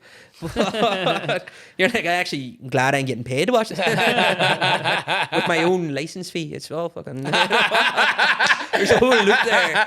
Do I not have the TV license? Is that a void now? Bye bye. But anyway, and then my job would then be to make social media clips out of it. I would clip it and subtitle it and make it square and put it out in social media so people would want to go and watch essentially making advertisements for it. But then we would make our own content as well. So we'd go out and do like Vox Pops and stuff like that. Yeah, And there was days in the BBC, they had their own calendar. It was like BBC Music Day. It's not a national holiday, but they treat it like it is. Yeah. So I might go around like Queens with a microphone and ask people like your favourite song ever and get them to sing it a little bit, edit a wee video together and put it up, just like a content. Just When were create you content, doing that back? I got that job in 2017 and I did that right up until 2021 and then got the job in JOE.ie. Pretty good. How'd that come upon? Like Joe's a good. I enjoy Joe's sort of content. Yeah, no, I mean literally, Especially for the rugby, I really enjoy their content when the rugby comes around. Yeah, they I was looking for a job anyway. That was great and all, but I definitely wanted to get more into writing again and stuff. I feel like I was doing a lot of editing, a lot of behind camera, but all my training was actually the opposite. But it turned out really well now, having all them skills. But so jobs were coming up in writers and things, and I was close to working for Paddy Power. Do you ever see their social media stuff? Yes. And they put themselves in the videos and all. Very funny. Yeah, dude, that would have been a very cool thing. Yeah, it was. Do you know there's a guy? I think it's Paddy Power. Yeah, I think it. And he's called the Minister of Mayhem. That's right. Yeah. Oh right. There's a position called the Minister of Mayhem, and didn't- he's the guy that controls all the content in the company. That's unbelievable. Like he's like the marketing director. Yeah. That's what he calls himself. Come up with mad ideas, pretty much. Do you remember they were doing like crazy ads at one stage there? Oh yeah, like everyone hates England and all for the World Cup and stuff, and then Ryan Giggs, his brother, doing the ad. that's amazing. That was fucking amazing. Like. Yeah, so really want to get in that, but I got through to there was mad interview stages and that, but I didn't get it in the end. And this is around that. When you start applying for jobs deadly serious, you go for like 3 or 4 different ones, whatever. And one came up for Joe, and it was actually for a sports Joe. I wanted to be into sports specifically, because that is the level of a journalism. Like you start off, you have to do everything and anything to get a level of experience. Right, yeah. Then you can go niche when you've got a bit more, okay, more of a backing and all. But it's hard. Like, and sports really tough because, like, everyone that's into sports but can't play sports wants to write about it. Yeah. Which is so many people, But it was like a junior position, and I went for it and sort of thing. And I more or less said to them, they were like, "We feel like this job might be like below like your experience level." Like they were looking like a graduate sort of kind or whatever. Yeah. And I was like, "Look, I would be delighted if I could even just break even." I'm not seeing. When you go for a new job, you're looking at a raise, but I was willing because I seen it more like a sideways step into the field I wanted to get into, kind of. So we came to an agreement in that, and then that was it with Sports Joe, and then from there I managed to like get into the GAA and present it, and be a writer, reporter, and on social media, and just do a bit of everything. Yeah, it was good. You enjoy the GAR? I love the GAR. Yeah, loved it. It was presented by Willie Con Parkinson, so he's a Laois player. He became a journalist, and then one of the very first, if not the first GAA podcast. It was like 2016, something like that. And it has a huge followership and like a legacy. And people would have said he's controversial, but I always say to them, well, what was controversial? What they meant was that he was strong in his opinions, and if he thought something wasn't good, he would say it, and when people say it's controversial, but it's not, it's an opinion, you know, kind of thing. So he was actually very good to us. Like he could have been scary sometimes, because like maybe he would edit the video for the show or something. He'd be like, "When's that going out?" I'm like, "I've scheduled to go out at 8." And he'd be texting you like, "But why not just straight away?" And it's like, I actually don't know. Like, I don't know. That's a fair point. Like, I don't know how these things work, to be honest. I googled it. I have no idea why I scheduled that. I googled it. It should just go out. You're absolutely right. Sorry. You know how to do this better than me. Yeah. And then he left, and then we got the opportunity to help present it and stuff. So it was good. Brilliant. No, very good. What was I going to say? We do post go out at 8 o'clock. It's the algorithm, man. The algorithm. Because other posts went out. That's what I did it. Follow the competitors. Yeah, exactly. Really, I learned a lesson there. You know, That's so funny. What was your day-to-day back then with the podcast? Because it's an interesting sort of job at the same time, because you said very competitive as well. All them sports people, they want to be journalists, and you're going into a podcast, sports, you know, that's literally what you wanted to do. What would have been your day-to-day? Like, how often was it on, and, you know, what was your prep for that? Well, I actually, like, so the thing with Joe, the podcast was mad because we've gone from listening to it to them being on it, like, so that was crazy. That was really cool. That was really like gratifying. But the funny thing about it is that like the ones in Joe, like, they got bought over, and it was like new owners, and they wanted to get the whole company in a different direction kind of thing. And a lot of that was down to saving money, like, as simple as that. And so they actually wanted to scrap the GAA Hour, right? And me and Niall then offered. We were journalists there working anyway. We're like, we'll take it. And they didn't want that. Like, we got that vibe in the meeting, and it was like, well, it's not going to cost you anything.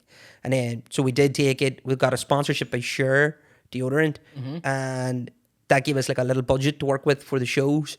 And we got some brilliant guests in, and some brilliant guests did it for free, like some really big names, like Shane Walsh, Stevie Fitzgerald, and stuff, like guys like who would have cost the most were nearly the ones that were doing it for free, and all. And they were fantastic, and the podcast was really good. But like, it was actually something that we had to do on top of our jobs. We did not get a raise or any extra money to do it. We didn't, and if anything, they were really annoyed. They were like, these stories aren't getting done, you know, because you're on this show, sort of thing, and they would be thrown at you a lot. So like, you're working extra hard, and you would have been like under pressure, you know, like, so we record the show in Dublin on a Monday. And I would get the train. The train would be like 6:30 in the morning. That's some trekking around. Oh, lad, stop. That's some trekking. I hate that train. But on the train then, I would be trying to get as many stories out as possible. Yeah. And prep for the shows. You'd be writing the running order for the show. Yeah. And then going in, doing the show, and all the stories you did in the morning on the train are going out as you're on the show. So the website's always, something's always going out, you know, on Facebook and stuff like that. Yeah. And then you're leaving the show and going straight upstairs to continue on, so that there's no like you were.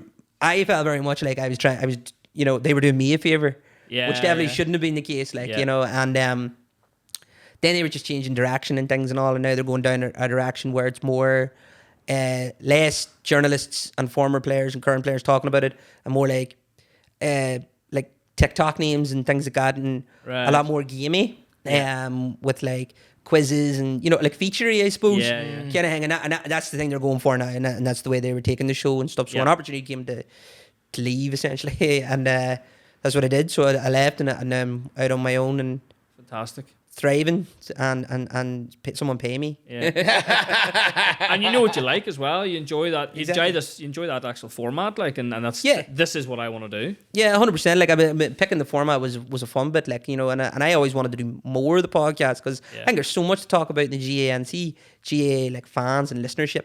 They're so passionate, and there's so much to cover, and I want to hit all of it as much as I can. So I do a review show on a Monday where we talk about all the action that happened, like an immediate reaction, and people love that, because like, after a good game or even a bad game where you just want to give off with the referee, you want to hear someone else. The sooner you get that to people, the better. Exactly. So you try to get it out early on a Monday, then a preview show on a Thursday where you're talking ahead of the week, because people want to know, like, what's coming up, and how you can Donegal beat Armagh and vice versa, and like, what are the opinions and injuries and updates and all the rest of it. You're doing all that work for them. So when they go to the pub on a Friday, they can all be experts and be like, "Oh, did you not hear, Jim? Must listen to that." So that helps. And then on the Friday, what I'm trying to do is, so the podcast is called the Puke Football Podcast, and everything is like categorized. So it's the Puke review, the Puke preview, and then the big Puke interview, which is going out on a Friday. And I interview one current or former intercounty footballer, or someone heavily involved in the GAA. Yeah. And I try to get like an evergreen story or interview out of them, like a good hour sit something down. New. Yeah, and where we go through their career, well, not necessarily in chronological order, but trying to get. I did one very recently with Tommy McGuigan. He won an All Ireland with Tyrone 2008. It hasn't gone out yet in time of recording this. And just some of the stories, were just brilliant. Like, and he's so willing to share them as well. Like, you know, he's not guarded at all in the slightest and all. And I think it gives a real insight to like what it actually is like to be an intercounty footballer. And I'm hoping then they'll go out every Friday, hoping to build a real bank of them, so people can always go back to the podcast. The review shows and preview shows, they'll go out of date immediately, a week later. But the interviews will be there for them, and you'll just see the name of like Tommy McGuigan in that instance, you know, or Richie Donnelly's coming up and stuff. You know, they can just hit them names and. What platform is listening. the podcast on? It's going out on Patreon. It's out on Patreon. Sorry, and it's free at the minute. Because I want to show people that it's serious. Like, it is going to be on a subscription basis, and I'm going to do this full time and just back myself, you know, to really go for it and bring the stories that I think that like GAA fans like myself, nerds, you know, would really enjoy. Class. And but it's out free at the minute for everyone who wants to sign up. So you can get a feeler for it, you know, and know that like the content's good. Yeah. No, I really enjoyed it. I was listening to it today, like the last few days, just sort of trying to understand what the podcast is, I suppose. Yeah. No, I really enjoyed the wee theme tune. Enjoyed the I didn't even know the guests, and I enjoyed the conversation. Like, so it was very, very good. The logo's not bad. No. Let's get into the logo. We'll pop it up on the screen here. But Fergal, how did you guys get connected anyway? Yeah, I wanted a logo, but it's so funny because like I had an idea that I was going to leave Joe before I left Joe, you know, and I was already doing things like maybe I shouldn't say this. Well, anyway, I'm gonna. Yeah, all right. So like the Belfast Telegraph, my girlfriend works there. She's a real journalist. It's not just sport. I'd be like, oh, did you hear such and such did his cruciate? You know, what? And she's like, such and such died in a car crash. And I'm like, all right, you win. I 10-0. Did you see the guy? Do you know who got the cruciate? Yeah, you know, who's going to take their freeze? You know what I mean? You don't know. You know, you don't understand. You know? So she's a real reporter. So I have my own at-home editor. Reads everything before it goes out. That's you know, class. and stuff. Yeah, so it's Very good that way. But anyway, she let me know that the GAA writer at Belfast Telegraph at the time had left, and they had like nobody. So I just got the editor's number. And I was like, I'm a guy. Yeah. And then, you know, I sort of pitched myself to write a column for them and a preview piece, and I've been doing that while working with Joe, like as a bit of extra. So I had them connections, and it was already up and flowing. And then I got in touch. Or I knew I always wanted to make my own podcast, but I didn't want to like quit and then get into the whole process of finding a name and getting a logo and doing all the rest of it. So I got Neve, say a journalist, to put up a post and be like, hey, does anyone know any graphic designers? Because I thought it'd be suspicious if I did it. Yes, okay, you know? okay. And then, is it Claire Graham? Who obviously isn't, then I got the name wrong. But someone related to you. I think your cousin. Oh yes, yeah. Yeah, road terms, like my cousin does this, and he's really good and stuff. So, and like a few people like commented under her like tweet or Instagram post, and I looked at all of them or whatever, and then but your name came up and stuff, and then I'd heard of you already because I know Tommy Hughes. Oh yes, okay. Yeah, and you would have worked with him, isn't that right? Yeah. And I've been friendly with, or I'm friendly with him, and so I just think this is the way to go. And I had the name in my head, the Puke Football Podcast. Yeah. And I had an idea, but I like your whole thing. You know, you came up with like 4 or 5 different. Yeah. As soon as you said it, I had like an idea in my head, and I went with like 3 or 4 different sort of versions of that. Yeah. And the original one was like the P. Do you remember it? It's like the P and like the P was kind of puking it. Yeah. That was the first one I kind of like liked, and then that one there of the football doing it, I was like, well, that's really obvious, but I have to do it. It'll look cool. And so I did that one. And funny, whenever I showed it to a friend of mine, he was like, "That's my favorite. That one's deadly." Yeah. And it was the same one that you picked. Yeah, and I showed a few people that knew that I was going out and doing it, like, and they all said that too. Like that one there was it. The other ones were good as well, but even just like I like the idea of having a logo and not like just the name in big writing. Yeah, you know? and that there, I think with that one there, it kind of could go further as a brand, you know. Yeah. Whereas the other one, I think we could have worked on it, but I mean. That one we picked has like an immediate sort of like, obviously there's loads of stuff you can do with the football and you know the throwing up, you can animate that, and it just seemed like an easy. But the word puke is it's onomatopoeic, I think. It's a everyone- powerful word. Like, Have you mentioned what that was about yet? No, not the origin of it or whatever. So when I was thinking of my own name and stuff, like I originally in my head the idea was just to do the interviews, the evergreen interviews, you know. And I was thinking something along the lines of like I listen to a podcast called Boxing Life Stories, and that's what it is. It's like this guy Tris Dixon sits down with the boxers, and it's just a free for all through their career and their life and all the rest of it. And it was as simple as Gaelic life stories. Do you know what I mean? But there actually is a magazine called Gaelic Life. That's right. Yeah. So I was like, no wait, that might sound very like I'm I'm stealing. it could be their podcast. It's nearly too on the button. Know? Yeah. And then I've heard of a lot of people that have started podcasts and companies, and they've had GAA in it, and the GAA have like made them change it. Yeah, and I don't understand like the intricacies of it and stuff. Like, so they've had to change it, like Gaelic football and all. It was all just very wordy. So then I thought like something that was in the vernacular of GAA that GAA people know, and puke football is a very common phrase in football. Like, so now I realise, it is. Yeah. In 2003, Tyrone sort of changed an unorthodox way of playing where all the forwards would defend as well. And they would like be like dogged, like chasing after the Kerry people and like in this semi-final and like ripping the ball off them and whatever. Like they were absolutely relentless. And his whole thing was, Mickey Hart's whole thing was, the first defender is actually number 15, which is the furthest up forward. That's the first defender, and that's how he sees the game and stuff. And Kerry is like the ultimate purest football in county. Gaelic football is kick and catch, and it's beautiful and it's pure, and like they all bless the greatest footballers, and you never hear too many defenders. You know, they obviously have them, you know, but like you never hear them. And in 2003, Tyrone beat Kerry, hammered them with that sort of style of football. And Pat Spillane, who's a legend himself, won like 8 All-Irelands, playing that great brand of football, said he was like, it's puke football, it's puke, and that always became a stick to beat that Tyrone team with. As recently as 2021, he did a big apology to them about it. No, because he never meant for it to like become what it became. Like, he thought he was talking about the game, but it became like it stuck with Tyrone. Yeah, and it stuck with them with Ulster, even just in Ulster football. Like down south and all, they'd be like, "Oh, Ulster football very defensive," and like as if they can't actually play football. You know, they have to like bring systems and breakdowns to it, and then it'd be very Ulster football mindset, as I just said there in the way I said it. We've got a huge chip on our shoulder, and all the Southerners, they're soft, you know. And that'd be like very much like the relationship between the two. So anyway, it just joined the GAA dictionary as puke football. But now then it became a thing to poke fun at as well. And I just thought, if you know football at all, you'll know it, and it's such an iconic moment, and then even just having Pat Spillane say it and everything. Yeah, you know, class. It's just cool, like, yeah. And it certainly isn't making fun of him, you know. No, it's almost a tribute. Yeah. Of like the power that he has, or the power of that moment. Anything. Yeah, no, it was a great name. As soon as you said it, I was like, fuck, it's genius. Oh, genius. I know. I don't think I've ever been called that. That really threw me. Someone will correct you. Is he making fun of me? Yeah.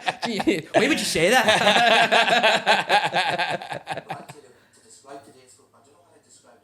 I call it puke football. Very good, Fergal. I love the big block. I love the puke. Yeah. It's really abrupt, like it's just like in your face. Yeah, exactly. Very, very cool. Fergal's doing actually a logo for me at the moment for another project I'm working on. Ooh. And it's kind of big letters and it's going to be similar. Isn't it kind of? It's going to be along that style. It's going to be cool as well. Like, so I'm looking forward to it. Good. That'll be the second best logo you've ever made. No, Fergal. Podcast logos are becoming you better be doing that all weekend, boy. It's becoming to beat this one, because this is cool. Yeah, no, it is one of the favourite projects I've worked on, and really enjoyed doing it. And I think if podcast logos became a niche of mine, I wouldn't be cross. Cause cool. We're all fans. Everyone in this room's fan of 100%. podcasts. Like they are 100%. Joe Rogan, the most iconic about probably. But it's not even that. I think like you're doing it. We're trying to do it as well. Where you're just getting real good stories out there. You're like recording history. Yeah. In a way. Do you think? Well, I think me and Fergal are very lucky because when we used to run the business, we were going in and out of meetings and all places, like just random places for people looking a bit of help, like with marketing and sales and all that sort of stuff. And you were just meeting these characters along the way, like family business owners, and you know they're always going to be a wee bit wacky here and there, and really, really focused as well, and like you meet some amount of people along the way, like even the stories that you've said in this podcast of like the type of people that you get to meet, it must be incredible. It's like the best part, like definitely. Yeah. And like, you know, like Gaelic football is just like the vehicle it's used to get the conversation going. Yeah. And then it brings out their personality anyway. You That's know, it, yeah. And sport often is that, isn't it? It's that one thing in this room that we can all just chat about to break the ice. Yeah. And then like, how often are you introduced to someone and you're like, What did about you see them much? I don't like Gaelic. Yeah. But any sport. We're those anything, like, yeah, you know. Do you ever, you've got it too, like you're going to like a wake or you're going to something and you're sitting there and you're like, I try and watch a wee bit of it. do you play any sport? I play, but you play football? No. And then they're just like, Well, I'm beat. no, they literally just like Just turn around. excuse themselves. You do a bit of So boxing funny. too, Lee, don't you? Boxing would be my other love, like, yeah. I love boxing now, to be fair. Boxing has the potential, I think. See at its absolute best. Like, when you've got, like, the best in the ring fighting the best in the ring. And the sport's fair, and the judges are fair, and all the rest of it. Like, there's no spectacle like it, and there's nothing pure in that. These two professionals, masters of their craft, doing this thing where, like, you can get hurt if, you know, anything goes wrong. Yeah. And your ultimate job is to, like, hit and not get hit, and doing it in front of all these people and stuff, and the conditioning that's needed for it. It's crazy. And everything. Like, it's unbelievable. The problem is it just doesn't get it right enough. What's your opinion on all these celebrity sort of, you know, TikToker boxing matches and all Puke. that there? Oh, it's your boy Andy something from, I'm not sure where he's from. He did the Rise. Aye, that guy. Is it the TikTok ones you're talking about? Is he boxing now? They're doing like a. Well, it's the Mike Tyson one that I'm sort of I thought you were talking about the local one. Oh, the logo. Well, the logo one's sort of like, if you're going to watch it, you're going to watch it anyway. That's what you're into. But like, you see this, like Mike Tyson, he's like a 50-year-old man and he's fighting. What do you think of that? It makes Louis shite, like, you know. It's bad for the sport. What do you think's going to happen though?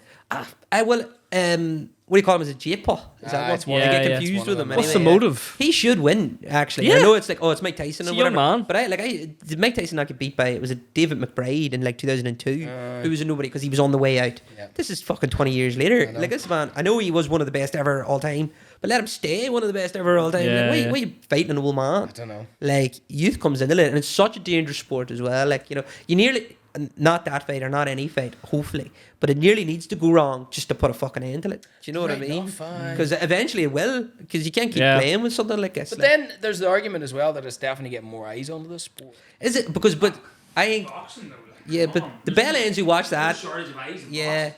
They're not then going, I'm going to Google Lomachenko and see what he's up to. Like, a brilliant boxer, you know, they're just watching the gimmicks because they like gimmicks. You know, it's just, I don't know. It says more about that type of person. I'm probably offended everyone, but it's a sore spot. Follow the podcast. Puke Football. Oh yeah, Puke Football. Yeah. Patreon. Yeah. And then you're going to do a bit of a paywall at some stage in the future. Very, very good.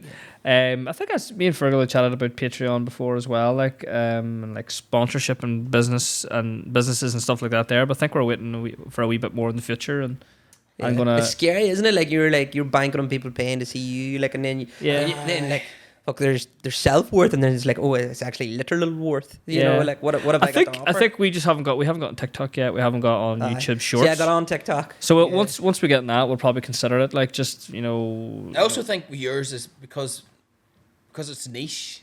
It makes it like, you know, if someone's really interested in finding out about that interview of those people, like, you know, you're drawing people because of the sport. You're narrowed in on that. Yeah, we're talking to you, and then we're talking to.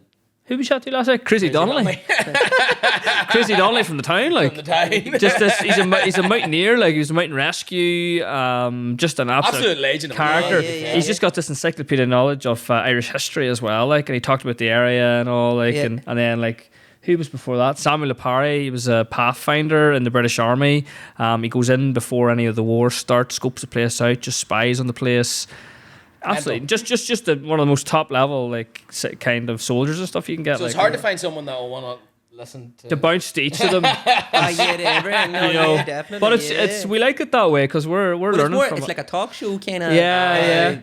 But we're kind of learning from it. Like I think me and Fergal, we only bring someone on that we're actually interested in that regard. Like, and I think that's the way you need to keep it. Yeah, you know?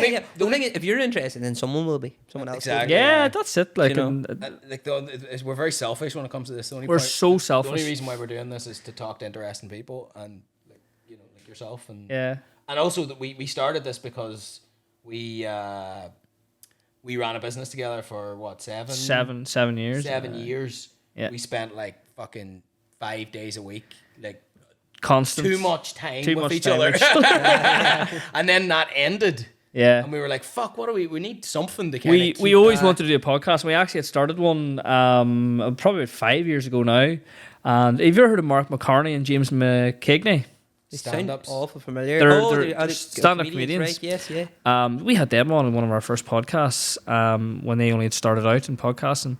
And then we had a couple of other businesses. We had BPM Build, Ryan Farron. We had Declan Lung. He was a sports massage and insurance at the time. And we enjoyed it. And then I think just when it was ending or near the end, we were like, we need to fucking do this now, like, because this is something we always wanted to do, the podcast. And it's probably it's the thing we love most too, because like you're meeting guys like Ciaran Kearny we talked about earlier, a sports psychologist, and you're sitting there for 2 or 3 hours and like, this is fucking great, like learning from people about topics you know. It's a leap of faith, and isn't it? It's nice, like in that regard. So are you still going to do the journalism in the side? Oh, I've been doing it flat out now, to be fair, because they're not having a job, scary. So the thing about journalism is the second you don't have a job is that you're freelance. But it's good, like it's really good. Like and you know what, like there's some good contacts and things, and I just rang up editors from all over. And stuff, I got connections to the Belfast Telegraph, so I got 4 or 5 stories of them going out a week. How does that work? You know, when you're about to approach the likes of one of them papers or one of the online publications, do you need to have like a cracking story ready for them to review, to go, I will take that story and this is how you're getting paid? Or what way does the freelance work? I think maybe if you were starting out or you're a bit younger, that would have been it. I was banging a lot on people haven't heard of me from the GAA. Yeah. So like if they were interested in GAA pieces and stuff, and then having that bank of like a portfolio of like stories, and I had a column with the Belfast Telegraph as well, you know, and you'd be posting that everywhere just so all of them publications can see and see your opinion on things as well. And BBC Radio Ulster, they do a show called Sunday with Stephen Rainey. It's a radio show, like talk show kind of thing, and there's a 10-minute section in it called The Back Pages, where they bring on a sports journalist to talk about the back pages and just run through all the stories. So I do that with them like once a month, every 6 weeks, something like that. That sounds interesting. So again, it is good. It's fun to do as well. Stephen's very funny because he knows nothing about sport, and the way he asks the questions, and he's like, so that'd be good. It'd be kind of like what we're doing. We're basically doing that. And he's just so nice, like, you know. So I had all of them things sort of already going, them sort of spinning plates. So I knew when I left Joe, then it was just about expanding it. Yeah. So I did get in touch. Like I rang the editor of, I know the editor of RTE, like the online thing. A fella called Niall McCoy. He's just so nice. He used to be the editor of Gaelic Life. He's still involved, I think. But when I was starting out doing that apprenticeship that I told you guys about, you had to have like 10 published pieces to pass the course.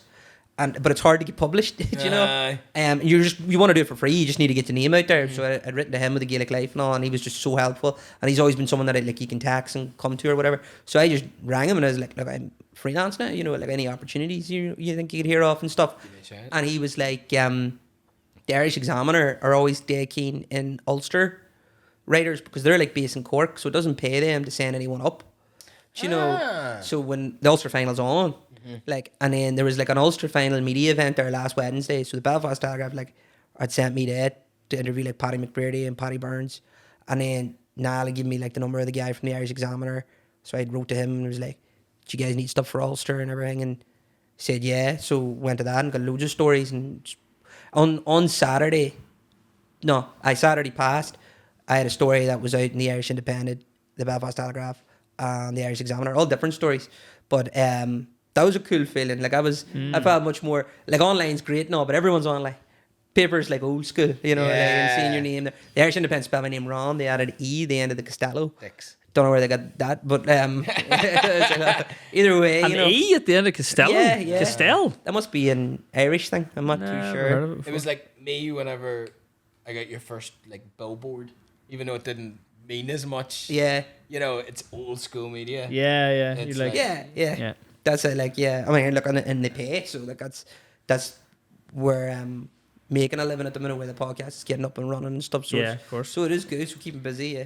Do you ever find that you know, GAA sport in general, it being your passion and stuff, if you're like doing it as a job, Yeah. does it ever become a job, or have you not found that yet? No, not really. What become like when I'm talking to them and all, it's all brilliant when it's and I never get sick of it.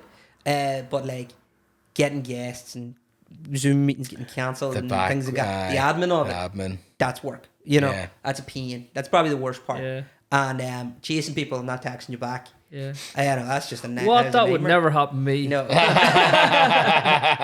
And then the editing isn't always super fun. Like, you know, like when you're like subtitling a video.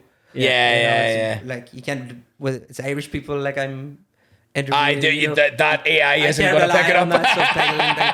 I just don't know what Arma is. Right enough. So What way that's, does it spell it? tedious, but like, I mean, it's hardly, you know, I can hardly complain really. No. So that's the work part for me. That's the bit where I'm like, oh. I'm hearing similarities here between us. Bro. Same here, because like really, if you go down to it, don't tell anyone, but what I do for a living is doodle. Like if you like go down to the nitty gritty of it, and it's an awesome job. It's like what fucking, I always say it's what children do, primary school children do, as like You're a professional doodler. Whenever the teacher doesn't want to do any teaching, just like, oh, we'll just design a poster today, kids, about like that's my job. I went to an integrated school, and at least twice a year we were all asked to design a flag for both. Exactly. A flag for both. Was that your religious class too? Yeah. It was See, I like charge loads of biggest money for load. that. Exactly. Cross community, like that's loads of money. And where would you want to see? I know it's hard to ask. Where would you want to see yourself in the future? But what's your hopes for the likes of the podcast? You know, what's your ambition with it? Say. Yeah, well, I want the podcast to be one of the biggest in the GAA world for sure. In terms of seeing myself in the future, like it's like thing about journalism, I think the reason I like it is that there's so many mediums in it. Like, you know, you can do audio, you can do podcasts, you can do written, you can do TV, you know, you can be on a radio show, you can write a book. Has Pitchside ever been interested in? Yeah, like I've done match reports and things like that, like going to the game. I love getting a colour piece, love going to the game free to go to it, and then the next day Writing about they're it. looking on kind of all. And one of my favourite pieces I'd ever written was 2 years ago, Tyrone went to the athletic grounds in Armagh, and Tyrone were the current reigning All-Ireland champions at the time, and Armagh were like up and coming. They were so much more like hungry for it, and they were hammering Tyrone. And then at the end of the game, like a scuffle broke out, and David Goff, the referee, he gave 5 red cards. Like 5, he just went bang, bang, Whoa. bang, bang, bang. Boom. And no one like sees out and get it, because you're allowed to get away with a jab here and anything there. You know, it's an unwritten rule. And 4 of them were Tyrone players. 1 Armagh player got sent off. Bit inconsistent. You know, and me and Neve were at the game, and we were just when we sat down, the Tyrone players came out, we were like clapping. And then the Armagh players came out, and they all stood up and roared. And we were like, "Oh, we're in the belly of the beast." We were like, and they were looking around because it was so cold. Everyone had coats on, and you could see the orange under the coats. You're like, "Oh no!" So we're right in the middle. Just flares going off and stuff. Exactly. So them all being like, cheerio, when the game was coming off and whatever. And you're like once I got over the actual game, the next day I had to write like a colour piece on it. I wrote like a story. It was like being at that Armagh game, like POV as a Tyrone fan, kind of hanging. It was just the most fun ever. Like, cause, like there was loads of side stories. Like Neve went to get soup because she was freezing, but they only took cash. She didn't have cash. Then the steward gave her cash. Like they were like, "Oh, you don't have a vibrant." He's like, "No, I'm not taking the money off you." And he's like, "Oh, go on." And he was like, "You're a Tyrone woman. That's all you're going to get today." And all them little stories of it. So you read that all in the... Yeah. Like That's I class. love that, like the creative freedom there. And then like nice. I bought the program, and I never buy the program. It was like £6. I was like, no, I want to see the team give the program, right? And before I bought the program, the Tyrone midfielder Con Kilpatrick, I'd seen that he was in Barbados. He was on holiday, so he's not in the country, Aye. right? open the program. He's in it. Midfield, and I was like, "Well, I can't believe I bought this. I know he's in Barbados."